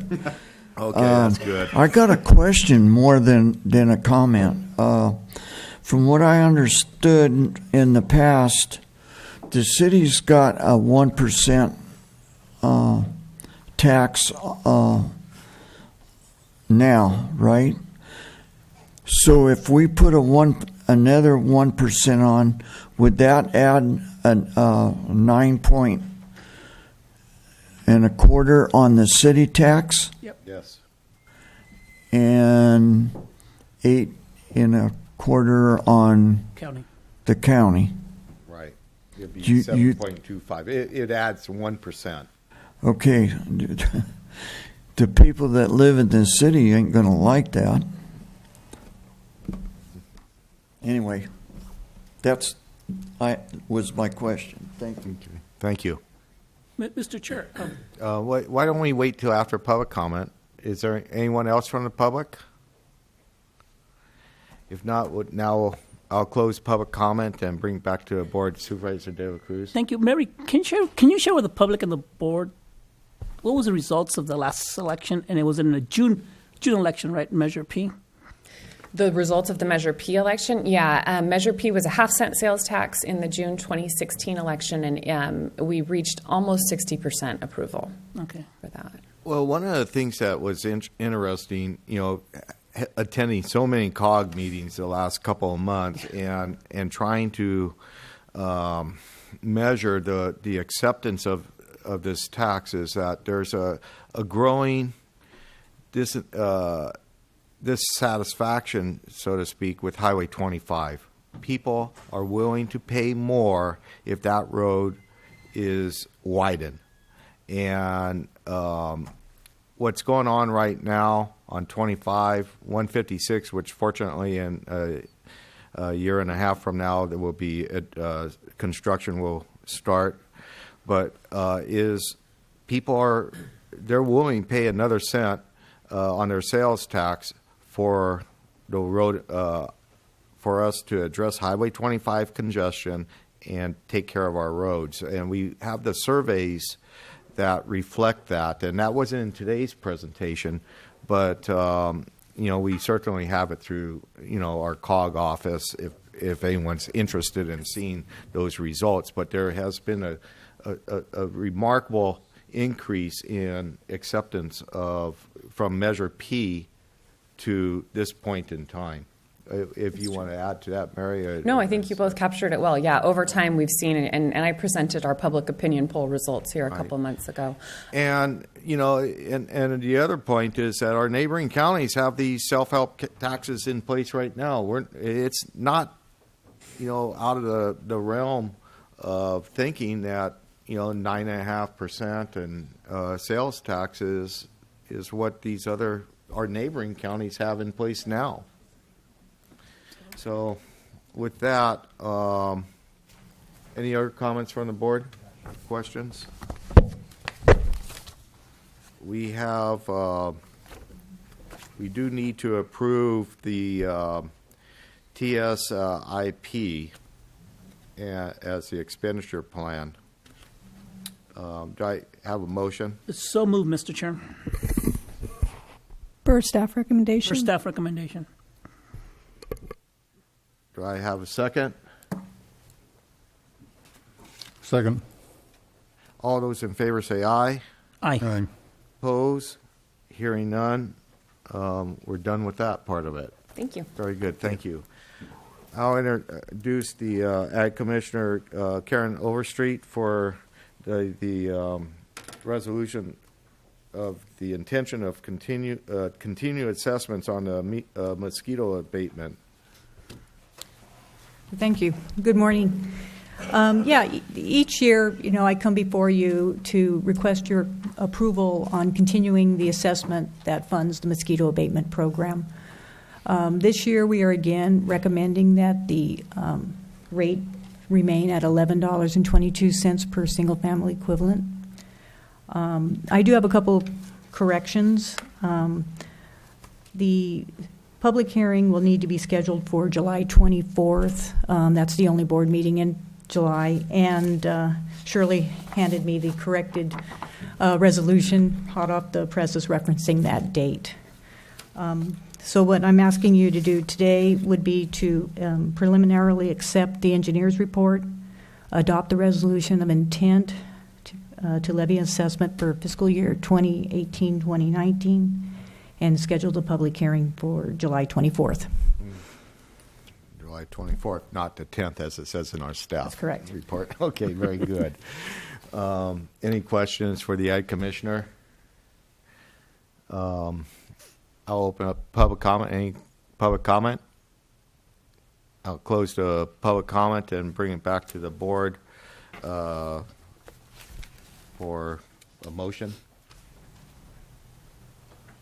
Move for staff recommendation. Second. All those in favor say aye. Aye. Opposed? Hearing none. We'll go ahead and schedule a public hearing for July 24th, 2018. Thank you, Ms. Overstreet. We'll go on to 35. And this is one that I put on. And one of the things that has been somewhat important to me representing District 2 and as a supervisor has been to kind of protect our cultural and historical areas and our agricultural heritage. And with the land trust, San Benito Agricultural Land Trust has an opportunity to acquire some a real special area around San Juan Bautista to preserve that rural historical feeling of our community, and so I want to invite Mr. Paul Hain to the podium to tell us a little bit about this opportunity for acquisition of 540 acres of the Nyland Ranch that's in San Juan, and also entails some county land. Yeah, good morning. It's a wonderful opportunity to address you today. We're very happy for the chairman for agreeing to put this on the agenda kind of by accident. The local land trust, who is, by the way, 25 years old this year, and also was the top money getter in San Benito Gives. So anyway, we were approached after the Formula One proposal in that property by some local folks from San Juan Bautista and whatnot, who thought that was a definite inappropriate use of that property and would have been a drain on the county. So working with the Trust for Public Land, we got an appraisal done, working with the Nyland family, came up with a contract. So it's under contract, and because public funds will be used for acquisition, it has to go either to a nonprofit, such as the Land Trust, or a public agency.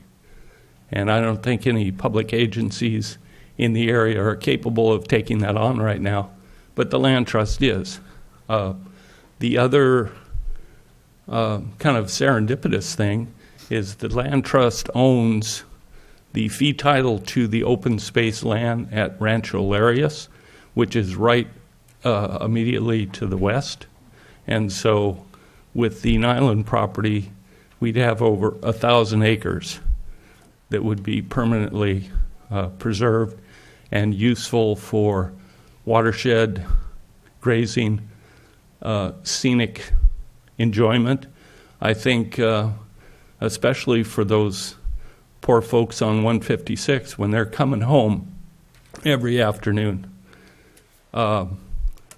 it kind of, you can release a little bit and saying, we're home. And hopefully we can do the same thing with Highway 25. But anyway, that's the background. Do you have any thoughts, questions? Any questions from the board? No? Okay. Any comments or questions from the public? Yes, there's Mr. Chair, Sarah Steiner.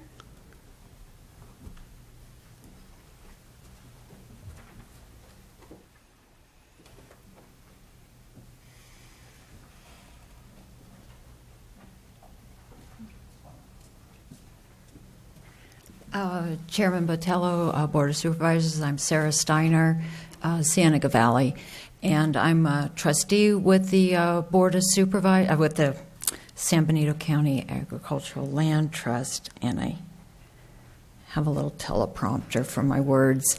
The Land Trust has been dormant for several years, and I sort of consider it, we've experienced enough chill hours.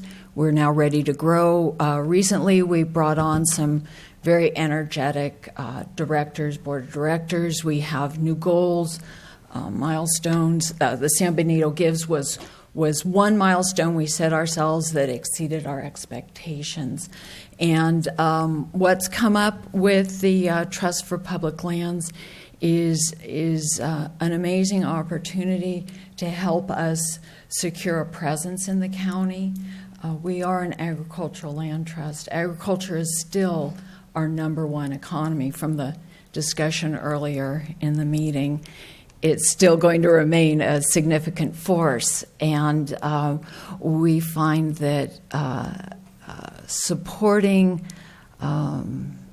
if it's agriculture, if it's rangeland, open space, these are the essential things that sustain us economically. It's our food, it's our business, and it also inspires us because this is our rural heritage and this is what we see. Your support here means a lot to us. It's kind of nice we're not asking for any money, just the show of support as we move forward to grow the organization. Thank you. Thank you. Anybody else? If not, I'll close the public comment period. Paul? Can I say a little bit? Of course. Oh, yeah. One thing for the assurance of the supervisors is that the property remains in the tax base. It's scheduled to come out of the Williamson Act in August. I've talked with Tom Slavich about what the tax rate is, and it's very similar even after it comes out of the Williamson Act. I'd like to see if we could put it back in, but it'll be very similar to what the tax rate is now, and the county would continue to receive that off the property. So it's not a drain at all. It's a big boost.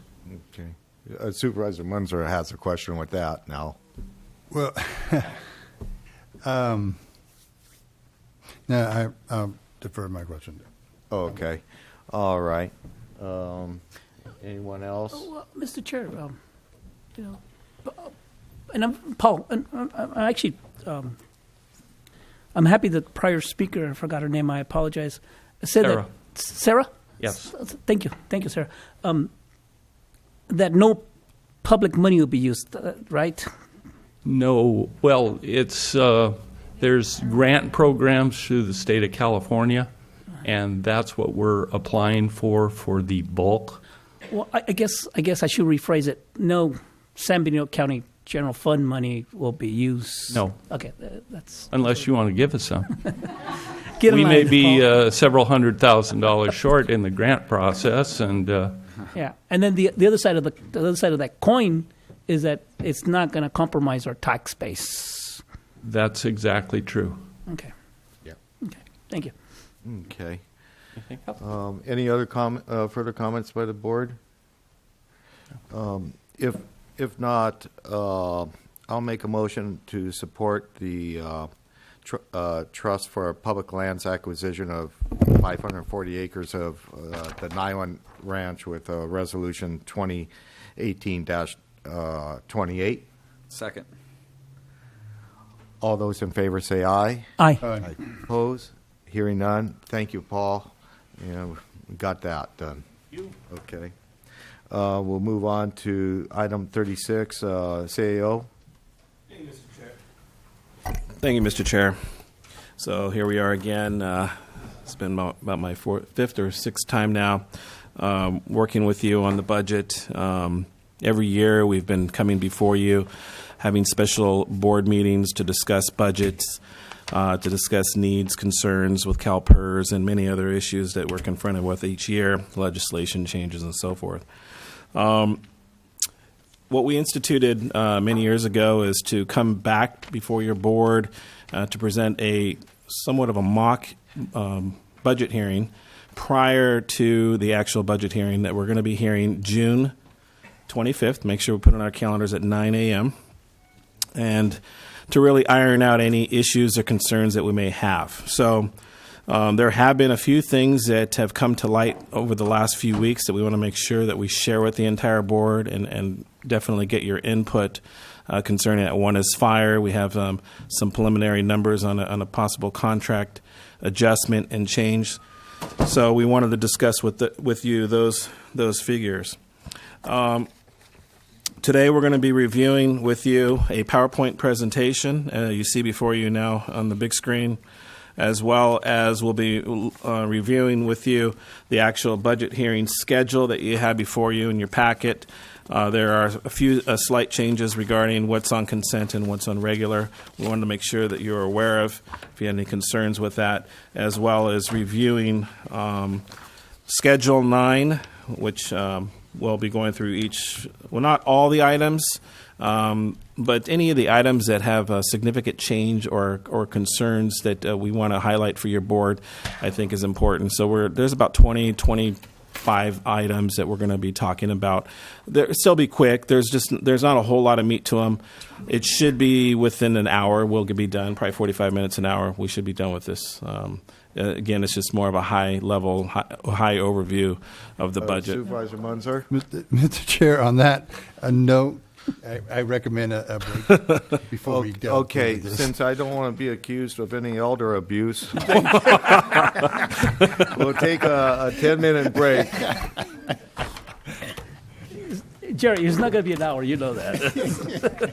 That's pretty good. Oh, yeah.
That's why I went 64.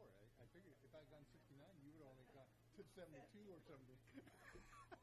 We'll see if it works out. If it doesn't work, Oh, that's right. That's right. We had that issue. It hasn't been worked on since that. And Yeah, you kept lowering it, and it kept. because the last temperature kept time going I up. don't think it did end up hitting cool. Yeah. But something kicked on. Hopefully this will get more. I know whose fault it is. I know who to blame now if something goes wrong.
Okay.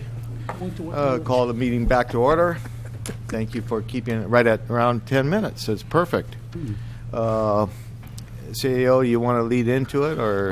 Yeah, I more or less kind of stated where we're going to move forward with. So I'm going to invite Melinda Cassie, she's our budget officer here, to go ahead and start off the presentation. We'll review the PowerPoint presentation, and then we'll move forward all the way up into the Schedule 9. So, Melinda? Okay, good morning. Obviously, we're looking at our 18-19 recommended budget. We have it pretty well put together. There should be a posting on Friday onto the website. And it'll have most of what's in our budget in there. There'll be a couple of changes. We'll be working on some changes and verifying some figures, numbers as we go through. And I'm anticipating another update perhaps the following Friday. This is just an overview of what the budget looks like right now. We'll go into detail of all of this. Most of this is going to focus on the general fund. So we have some general fund highlights, new personnel, and some personnel changes that are in the recommended budget are roughly $1 million. $234,000 offset by revenue, leaving in net county cost of $869,000. One-time expenses are around $2 million. 1.5 of that has to do with the IT and the ERP support. And then the other requests, vehicles, some furniture, some upgrades, equal about $500,000. Contingencies, You asked us to move that from $500,000 to $1 million, which is in our budget. We've also budgeted for retiree medical, which is a little over $1 million. Cost plan charges are about $2.6 million. OPEB and unfunded liability for PERS is about $4.3 million.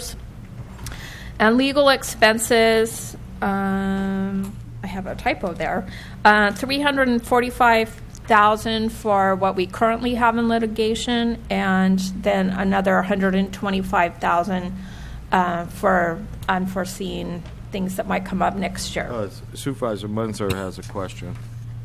Okay, Melinda, I'm sorry. So the unfunded liability, OPEC, and leave payout is the 4.3, correct? And then legal is the... I'm sorry, right. Unfunded liability is 4.3. OPEB and leave payouts, anticipated retirements, resignations, a little bit of OPEB. Our OPEB has decreased over the years. Is $375,000. Okay, and then legal is the two last figures. Right. Of the, I'm okay. sorry. Just wanted to get that clarification where the break was. Right. Thank you. the wrong Mr. Chair. lines. We have some charts. I just wanted to show you what the general fund expenditures look like. Salaries are about 42%. Benefits, 14%. Services and supplies, I forgot to put the number down there. That is, I think it's around 23%.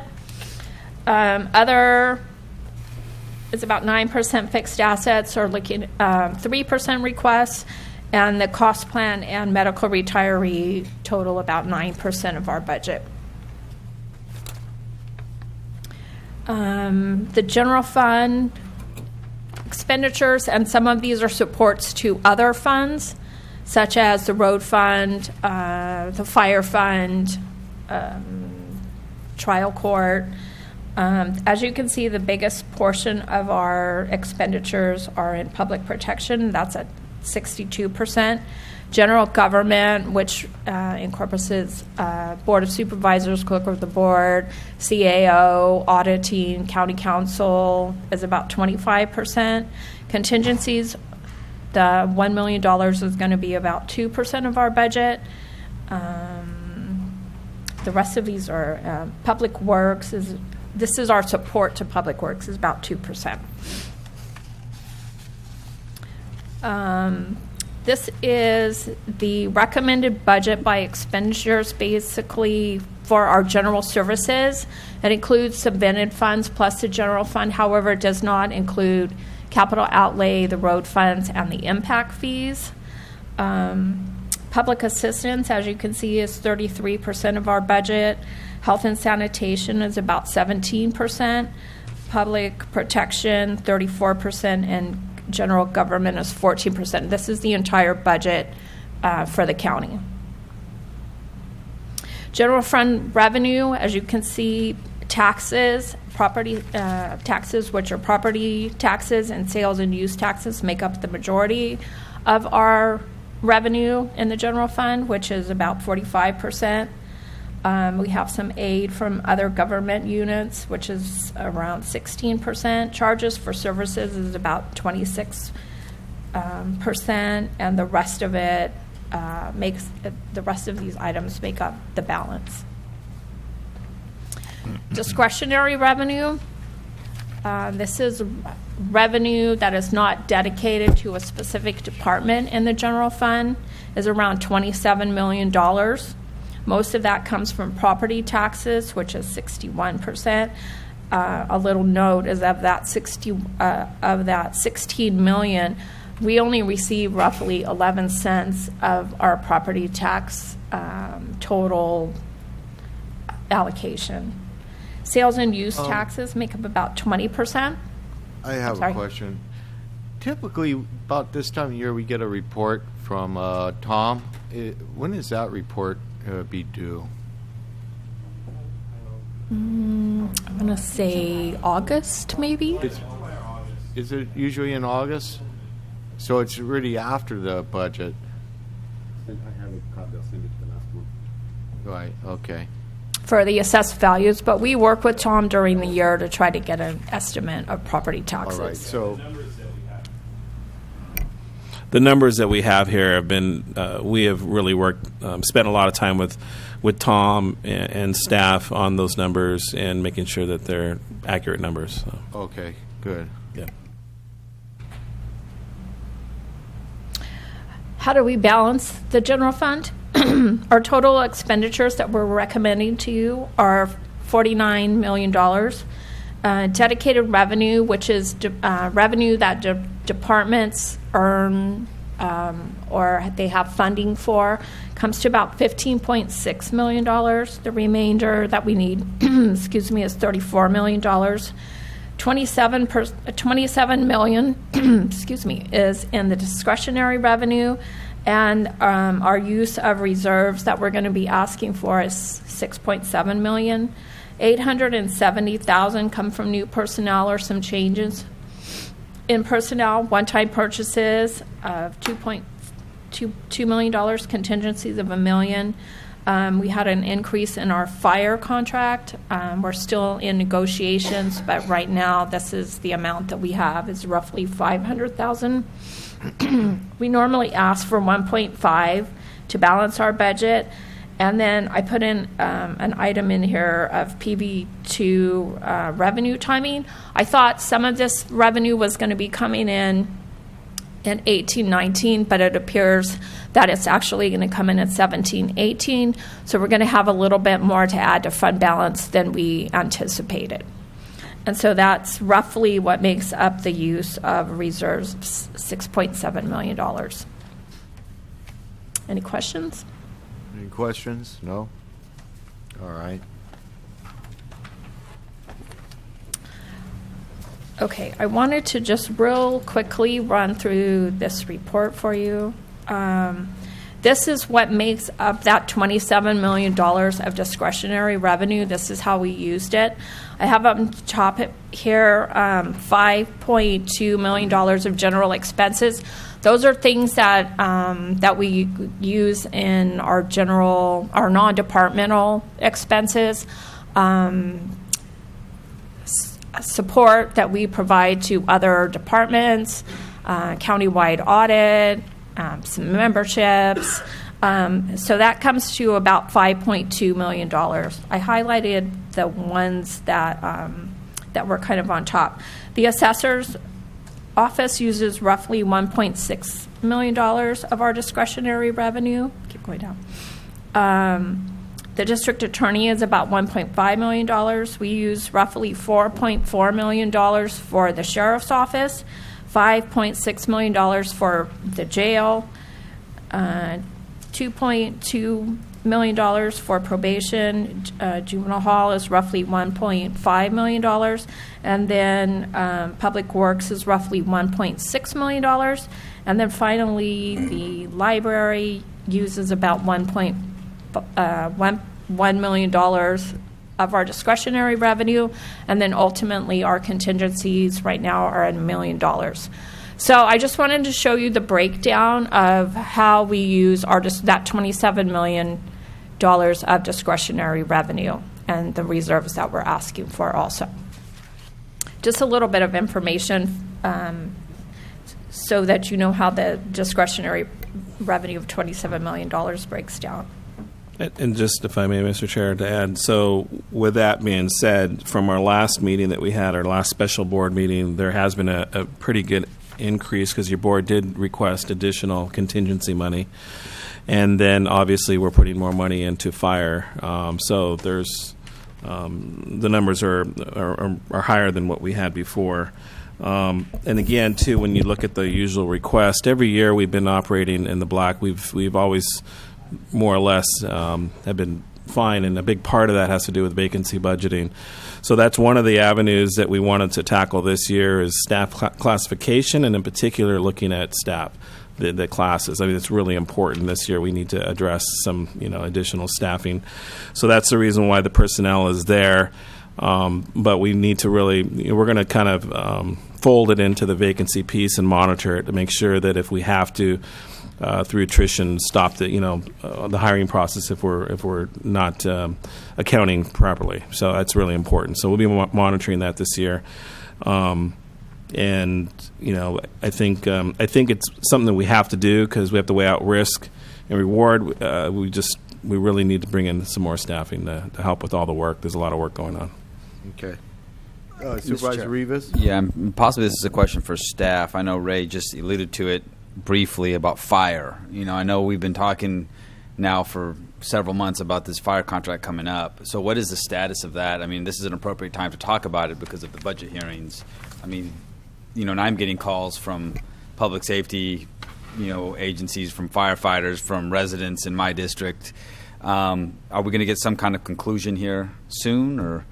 Yeah, what's the status of all of that? So, and the ad hoc committee can probably elaborate further, but for myself, we've been discussing this with the city at the fire committee level, and we've requested months ago, I think Supervisor or the Chair, Anthony Botello, requested to get some numbers from the city fire department or the city manager as well as city fire. So we just recently received some preliminary numbers this last like a week or two ago. Yeah, just a week ago. And so I haven't had time to sit down with the city manager, so I'm meeting with him this Thursday to review the contract and review some of their needs as well as some of our needs in the unincorporated area. So we're going to look at that a little bit further this week. I'm hoping we'll have some resolution, some more accurate numbers. But this was their number. Again, this is all negotiations that we have to look at, and some of the concerns I have with the contract. And then we'll come back probably to the fire committee and then back to the board. We'll most likely definitely be back on the 25th we'll probably have some better answers during the budget process. Okay, because it'll affect, those numbers in that contract will affect this budget, correct? Absolutely. That's the reason why I've been asking Billy for really the last 6 months to meet to go over this because of the importance of the contract ending this year and us trying to come up with some accurate numbers for budgeting purposes. So. Okay. Yeah. Okay. So is it possible to have something before the board around budget hearing time, you think? I think we can have at least some some decent numbers. At least for our board to have that discussion. Yeah. Part of the issue that's been occurring at the fire committee level is that there's been items that have been presented at the committee, and then I think that there's been some miscommunication with the council and the ad hoc members on the city side. So I think we just need to have some, if you're asking for clarity, it has to really go to their council first, I think, and then we'll know, I think we'll have more accurate numbers at that point. And I don't know when they're going to take them. I think the reason why Billy wants to talk this next week is to take it to his council before June 25th. So if that's the case, then we'll have accurate numbers on the 25th. That makes sense. Okay. Yeah. Thank you. Yeah. I think that summarizes that pretty well up to this point. We do have a few other issues that we're trying to incorporate with the number, but I think the number is pretty firm. But what is our performance standards and things like that, and that's what we're trying to get to. Okay. Mr. Chair, hey Melinda, on aid to, I don't even know how to pronounce that word. It's 101-1095, aid to indigents. Did that go up? Because I know there's some court cases that are surfacing about how much contribution we should be making to that account. Into which one? 1095, 101. The aid to the Yeah. Has that gone up since prior years? This one? The aid to indigents? Yeah. We've been trying to keep that pretty steady over the years. We work with HSA to not keep increasing that amount. And so we also have, if you see down here, also general fund contribution to IHSS. We've in the past couple of years, not transferred that money over to IHSS. It seems that they've been able to operate that budget without our general fund contribution. And so sometimes we transfer that money to aid to indigents to cover any extra, anything over what we budgeted for. Okay. But we work with them to try to keep that cost down. Okay. And Mr. Chair, and then Ray, and I think Jim made a presentation that his goal was to redirect to a different costs account and not try to use that to contain that. Is that correct? Was that the conversation we had with them a couple months ago? Well, a while. Are you referring to the IHSS? Oh no, the indigency account. Honestly, I don't recall. I think so, but I don't want to give you a definite on that because at one time we used to allocate like $3,000 a year, right? And now it's gone up pretty high. And yeah. Well, one of the things I can assure you that we've had many conversations internally about managing it and monitoring the performance. So that's one thing that they are doing now, and I know that they I think requested substantially more, but we wanted them to monitor it, and they have been monitoring it. And I think that there's been some governance on that number. But other than that, he's not here to elaborate further on his programs. But I do know that Tracy, I believe, from Health and Human Services has been managing that and monitoring that pretty significantly as of late. So. Yeah, and the reason why I raised that question right now, Mr. Chair, is because it's classified as consent item, and it is better to ask right now than when it's all approved as consent. Right. That's why. Thank you, Mr. Chair. Okay. And if I may add a little further, obviously there's a requirement that we have to, from a general fund perspective, with that particular program. Right. And so, right. And we have been. I've asked Jim and staff from Health and Human Services to really manage and monitor that a little bit more closely, and they have been. I can assure you that. Again, but it really just depends too on the year and the situation and how things are. I mean, but other than that, that's where it's at. Thank you. Okay. Any other questions? Any other questions? No? Okay, then I just real quickly wanted to also run through the agenda. We found a couple of mistakes on your copies, I believe, and we will correct those for the actual agenda that gets posted. We had a little change. We didn't update the chair and the vice chair on yours, and you so can keep we it like that. did it on here, and we will correct those on the actual agendas. We noticed that this morning. Apologize for not catching that beforehand. So we've moved some items from regular to consent. Things that really haven't changed very much from last year. We've just updated the salary negotiations, the COLAs. And then one of the bigger changes is that we will not be having public hearings for the road projects, the CSAs, and the capital improvement projects. We will be incorporating those under the RMA regular agenda this year.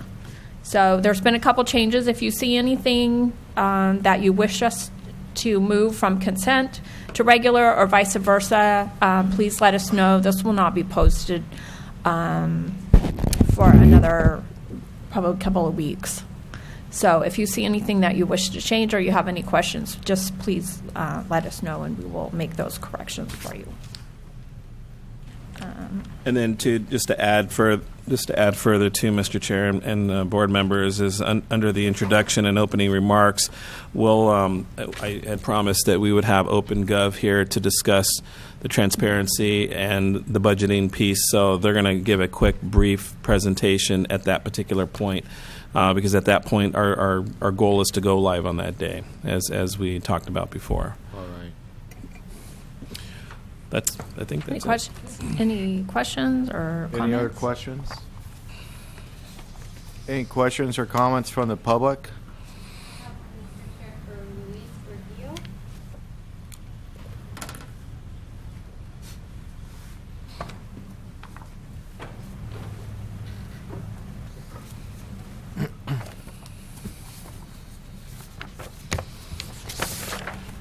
Good morning, members of the board, Mr. Botello, staff, and remaining members of the community.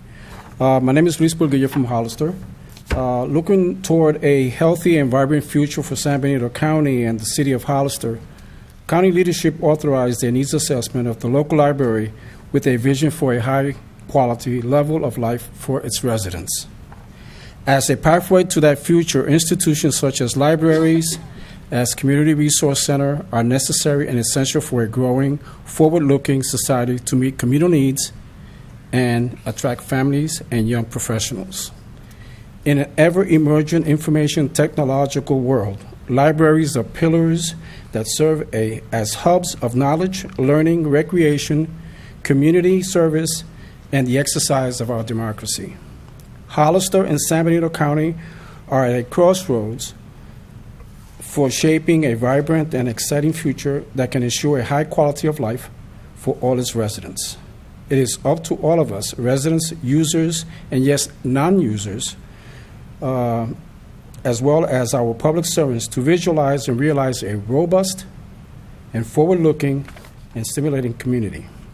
Keenly aware that the challenges exist, financially that is, San Benito County and the City of Hollister are well positioned to make that community registered need and signal a new vision and make a new library and community resource center a reality. In that regard, residents of the San Benito and Hollister have come together to form the Coalition for a New Library Resource Center. Members of this coalition are committed to make a new library resource center a reflection of a healthy and opportunity-rich community.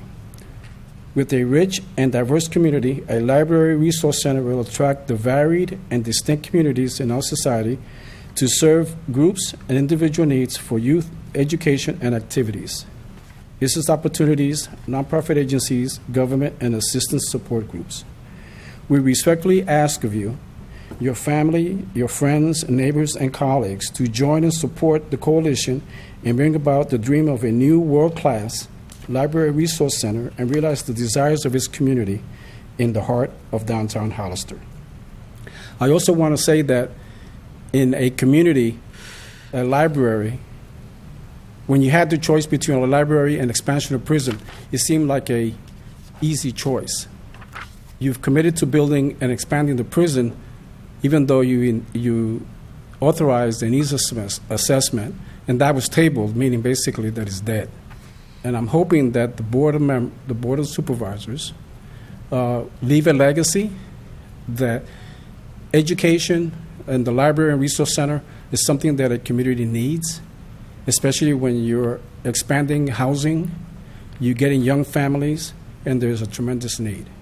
And that your legacy reads that you also, in addition to the expansion of the prison, that you also left behind a library and resource center to serve its community. Expanding prisons as a business development model is short-sighted, especially when Hollister Police Department and the Sheriff's Department have indicated that violent crime and property crime are at historic lows. So it doesn't seem to match the expenditure of $25 million to build a new wing when crime is low, not only locally, but nationally. So I request of you, humbly, that you consider the inclusion on the agenda of a construction of a new library. Okay. Thank you. Thank you. Anyone else from public would like to address the board?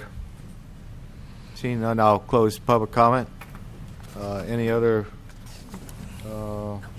comments or discussion? CAO? As your board is aware, the last few years we've discussed during the board retreat a few items. And one of the items this last year had to do with a master plan for the county and what direction we wanted to go. And we had a pretty good presentation about that. We did work with Vanner to try to come up with some numbers with the master plan, ADA, as well as this whole civic area, including the library, and kind of what the future would be, and how we would fund that. So, just so the board is aware, we have put quite a bit of money into this budget for planning purposes, which includes the library and potential remodeling, rebuilding this whole civic area. Okay, thank you. Anything else, Melinda? Okay, so on the no, I was going to go on to the individual departments if that was okay with you. Yep. Sounds good to me. Okay, we're not going to go over all the departments. We're going to go over the ones that basically have some changes to them from last year, other than all the departments have authorized positions have been updated with the salary negotiations. And other than that, these are items that have something a little bit different from last year. Non-departmental expenditures, those change pretty much every year. A lot of the items remain the same as far as memberships. However, we moved our general legal expenses out of here into the county council's budget. Sometimes we felt that accounting for just legal expenses versus other items, negotiations, they were getting kind of mixed together, and we wanted to keep them separate, so we moved legal expenses to the county council budget. We have $1.5 million for technology and ERP enhancements, and an additional $300,000 for other general support that we wanted to give to the CIP projects. We budgeted $150,000 for leave payouts, people that resign or retire, and then it also includes roughly $1 million for retiree medical. This is our general fund share. Continued funding for the lobbyist, if you choose to do that, and we had an increase again in the fire contract where we are currently in negotiations. Non-departmental revenues, we have an increase in property taxes, property transfer tax due to new housing, and that's roughly 10%. We have an increase in sales tax revenue.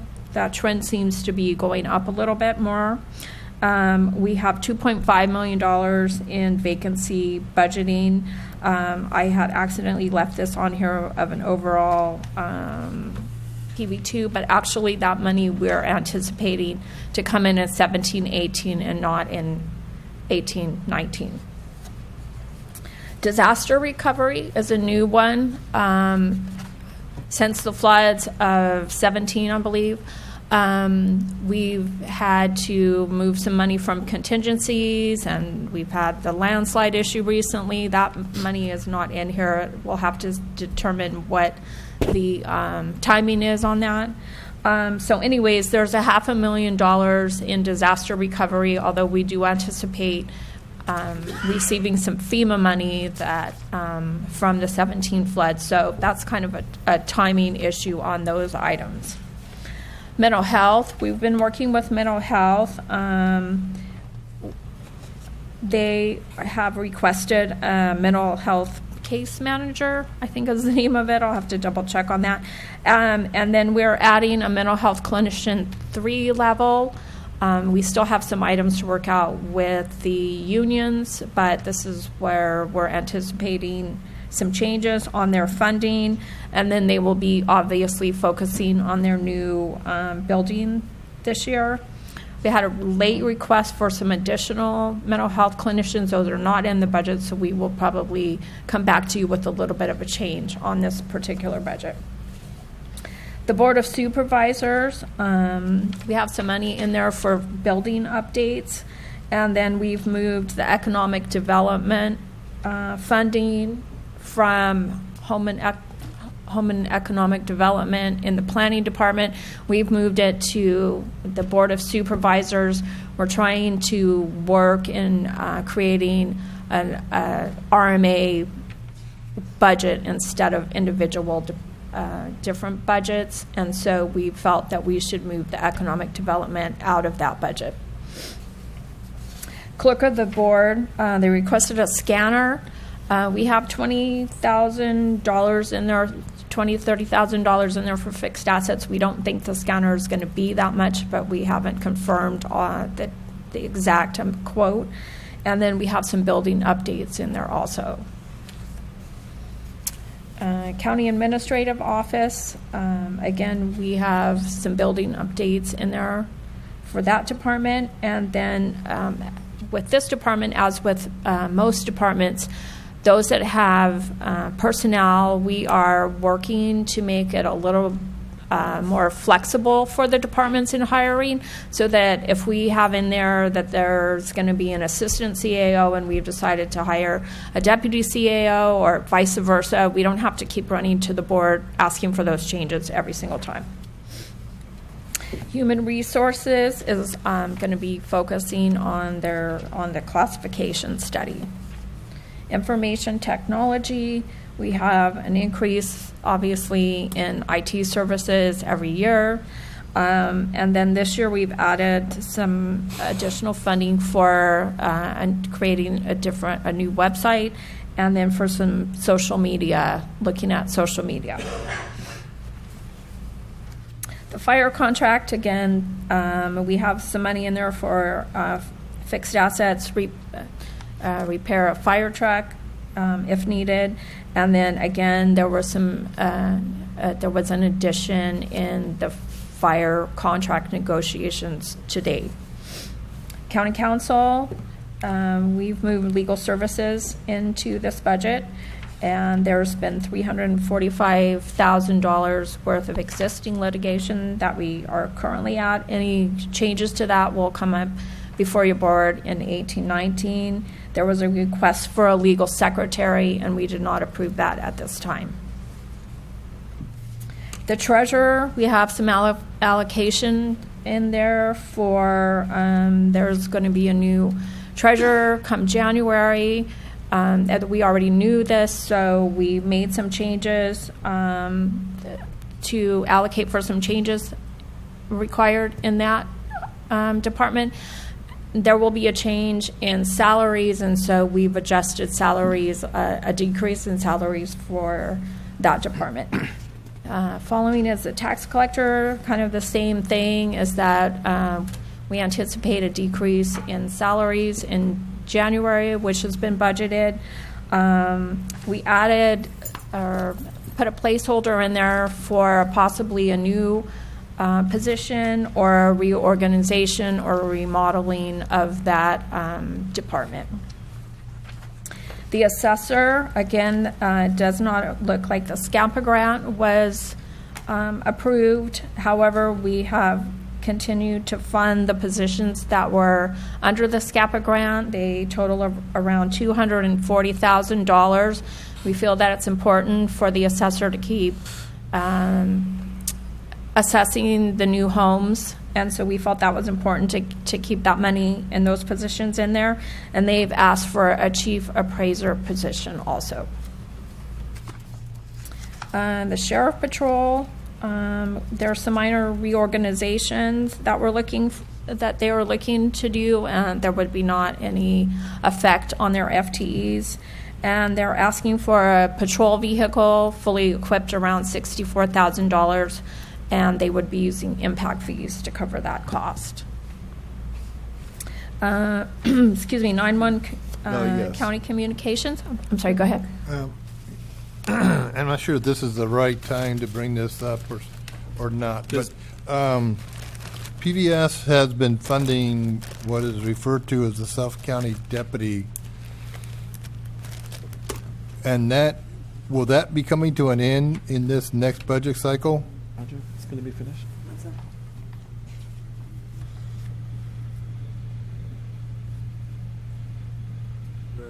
This year? Of 19. I was just notified. So it should be ending this year, this fiscal year, is what I was just told. and have not really, you're talking about fire, correct? Fire services out in that local. No, in this case, it's the South County deputy. Oh, the PBS deputy, is yeah. also funding the South, Right, both. what is Right. referred to as the South County deputy. Right. And so it's that. We have the sheriff's organization here. Tony, or can one of you talk to that particular item?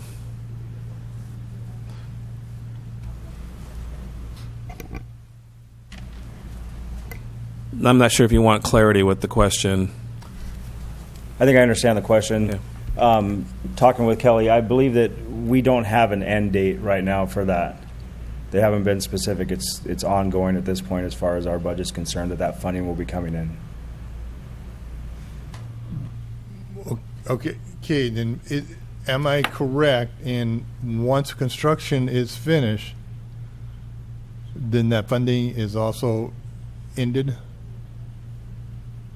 Or let me rephrase it. So maybe before the actual budget hearing, we can have that.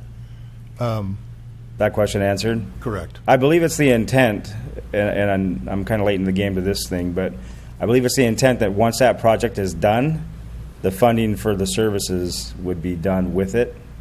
That's my understanding. I just want clarification and maybe I just don't clarification of when we expect. When. I don't know. I can't give you that. I mean, for this that's what it fiscal is. year, we haven't been given anything to say that the funding is going to end during this fiscal year at this point. So maybe by the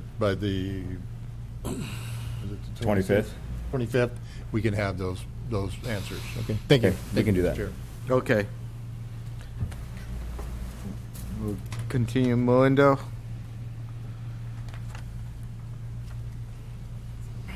Okay. County communications. We are proposing an increase. There's a 0.5 person authorized position in that department, and it's been requested that we move that to a one full-time position. Mr. Chair. Corrections. Melinda, can you hold on, please? Okay. This okay. As it stands right now, we have a contract with County of Santa Cruz, right? Correct. For the 911 services. And staff is asking to go to a full FTE position. From a 0.5, correct. What is it that you need that additional 20 hours a week? So, Kelly? Or Eric?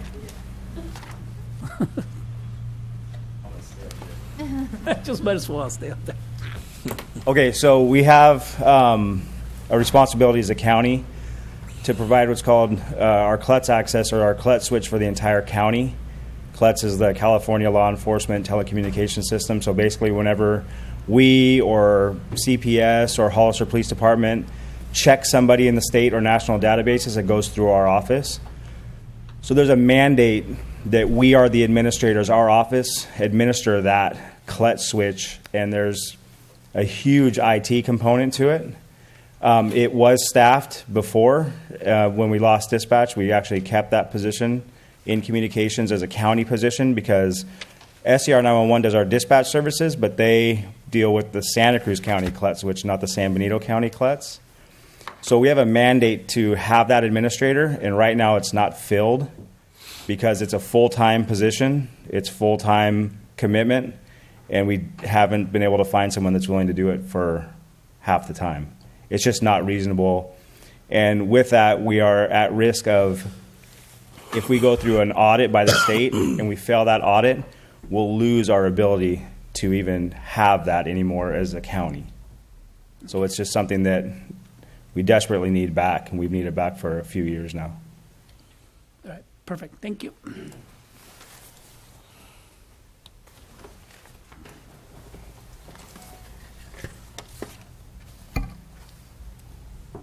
Okay, excuse me, corrections, which is also the jail. As you know, we are in the process of building a new jail. We're anticipating that it will be complete sometime in the spring of 2019. We're adding 2 additional correction officers, an additional sheriff's technician, and then some small reorganizations which will not affect the current FTE count.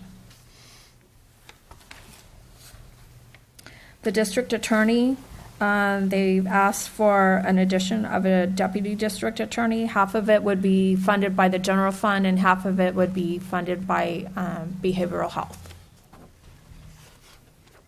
Probation, there was the elimination of the gang prevention program. There's a possibility that this program, what's left of this program, will be shared with the city of Hollister. They've asked to keep the staff service analyst. There was a request for 6 vehicles. However, since this request, we've been working with Enterprise Leasing Program. That will be a better. We reduced that funding from, I think, $200,000 to $140,000. I think that will be reduced even further once we have all the logistics with the Enterprise Leasing Program. They requested an additional 2 probation officers and 1 probation aide, and we did not approve that at this time. Juvenile hall, there was a minor change, reorganization, and this will not affect the FTE count. And then they asked for some training for their temporary staff. They use a lot of temporary staff in the juvenile hall, and they've asked for some specific training so that they can be more flexible with their assignments and their client safety. The county library, they would like to open on Sunday for half a day. They want to increase, they have a half-time position and make that a full-time position. They've also requested 1 additional library technician. And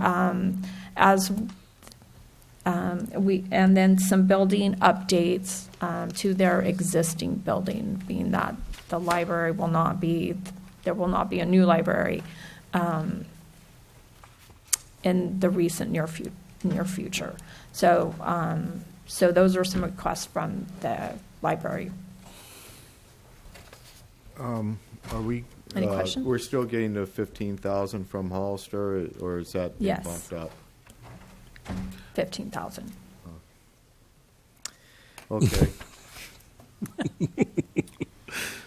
Go ahead and say it. No. Okay.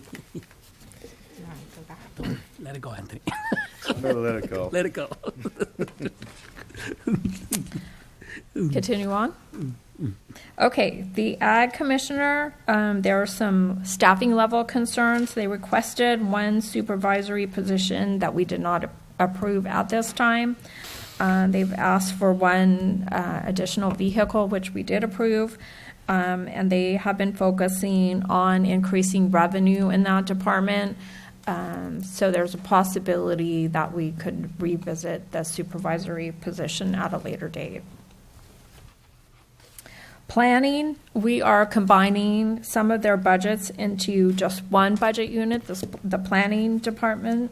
There appear to be some overlapping expenses and revenue, and so we've taken about 4 different little departments and combined them into 1. And then we also continued with some of their consultant support. Public Works Administration, they have asked for 1 capital projects manager and 1 secretary. Again, general fund contributions, I just wanted to show you that we originally had $500,000 in contingencies, and you asked us to increase that to $1 million. Debt service is a new, it's not brand new. We brought that back from an old budget unit. We are anticipating possibly funding 3 new projects this year: the solar project, the jail, difference in what the state has offered to pay for the new jail construction, and the difference in what the county was to come up with, and then the mental health building. And so we put some money in there to help cover the cost of getting all that financing in order. That's basically what we have. The rest of the ones in your packet are pretty much the same as last year, just some updates to salaries. Services and supplies are relatively the same as last year, too. So anyways, I'm not going to go through all of those. I just wanted to say that the ones that we did discuss previously, we have put those into our recommended budget. So if you have any questions, you want to make any changes, please let us know. Okay. On the one set, appreciate you not going through all of them. Okay. Still a ways to go. But the road maintenance, I think, is one that I'm kind of looking at. It has about 2.2 million. Is that just our regular funds, or is that SB1 funding that we expect? So we have roughly $2 million in just the road maintenance crew, and another $2 million that we're anticipating for SB1, and we're budgeting those separately. Okay. Yeah. Mm-hmm. Mr. Chair, could I interject? I would like the opportunity to address our budget in the County Council's office. If with the board's permission, I could perhaps address that with Ray and bring it back at the next board meeting, or I could kind of tell the board today what our thoughts are on that, or would you like me to discuss that with Ray and the chair and bring it back at the next board meeting? Mm-hmm. Okay, yes. Now? Yeah. Okay, so traditionally, historically, our office was staffed with 2 front office staff for the 5 attorneys in our office. We lost all our front office staff in the Great Recession, so to speak. We have a temporary employee that works approximately 25 hours per week. She's our 3rd temporary employee since we lost our full-time staff. We change every couple years because we have difficulties keeping somebody as a temporary employee. We had 2 retirees.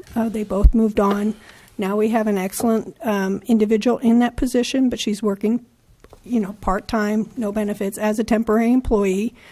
We would like to keep her. We had asked to add her as a full-time employee. The difference in costs is the difference between what she would be making. She's already working part-time. It would be increasing that to a full-time position. With a staffing of a law office with 5 attorneys, I don't know that there's very many law offices that don't have at least 1 full-time employee to manage the paperwork, the billing of the office. In addition, we've been supplementing that position with work-study experienced people, and we've been going through those. We've kept somebody busy for the last year to augment our front office staff. We're turning them over because the program that we're using has a 600-hour maximum number of hours, so we're turning over that second front office person as a volunteer basis approximately every, 15 weeks, I think. So constantly we're training our front office about how to manage the documents that come into our office and how to manage our document management system. It does have a kind of a weakness in our office because we're still not staffed up to where we were even marginally. I mean, we were not asking to get back where we were prior to the recession. We were asking to have 1 front office person instead of 2 front office staff. In addition, the recommendation for the litigation costs was under what we had recommended, and I will go over that with Ray to indicate that I don't know that that would be adequate for the number of cases that we have scheduled for next year. Okay. All right. Thank you. I would take that on advisement, and maybe we could get together and between now and budget and discuss some options. Thank you. Anything further, Melinda? That was all that I had for today. All right. Any other comments from the public or staff that's here? If not, we'll conclude this as information and be ready on June 25th. Yep. And you want to report out for closed session? Yep. Number 37, closed session conference with legal counsel, existing litigation, subdivision A and D1 of section 54956.9, name of case BMC Promise Way versus doing business as Benchmark Communities versus County of San Benito, City of Hollister, Superior Court of California, County of San Benito, case number CU 15-00056. Number 38, closed session conference with legal counsel, anticipated litigation, significant exposure to litigation pursuant to 54956.9, number of cases 1. Closed session authorized by 54956.9 D2 and E1. And number 39, closed session anticipated litigation, significant exposure to litigation pursuant to subdivisions D2 and E2 of Government Code Section 54956.9, number of cases 2. Name facts and circumstances just in closed session, slope instability along Southside Road near Blossom Lane, and a protest letter. Second matter was a protest letter received April 23rd, 2018 from Hillcrest Meadows, LLC, regarding the Hillcrest Meadows subdivision. And the last item is closed session conference with legal counsel, existing litigation, subdivisions A and D1 of 54956.9, name of case, County of San Benito versus Richard Scagliotti, Superior Court of California. Case number CU 16-0007.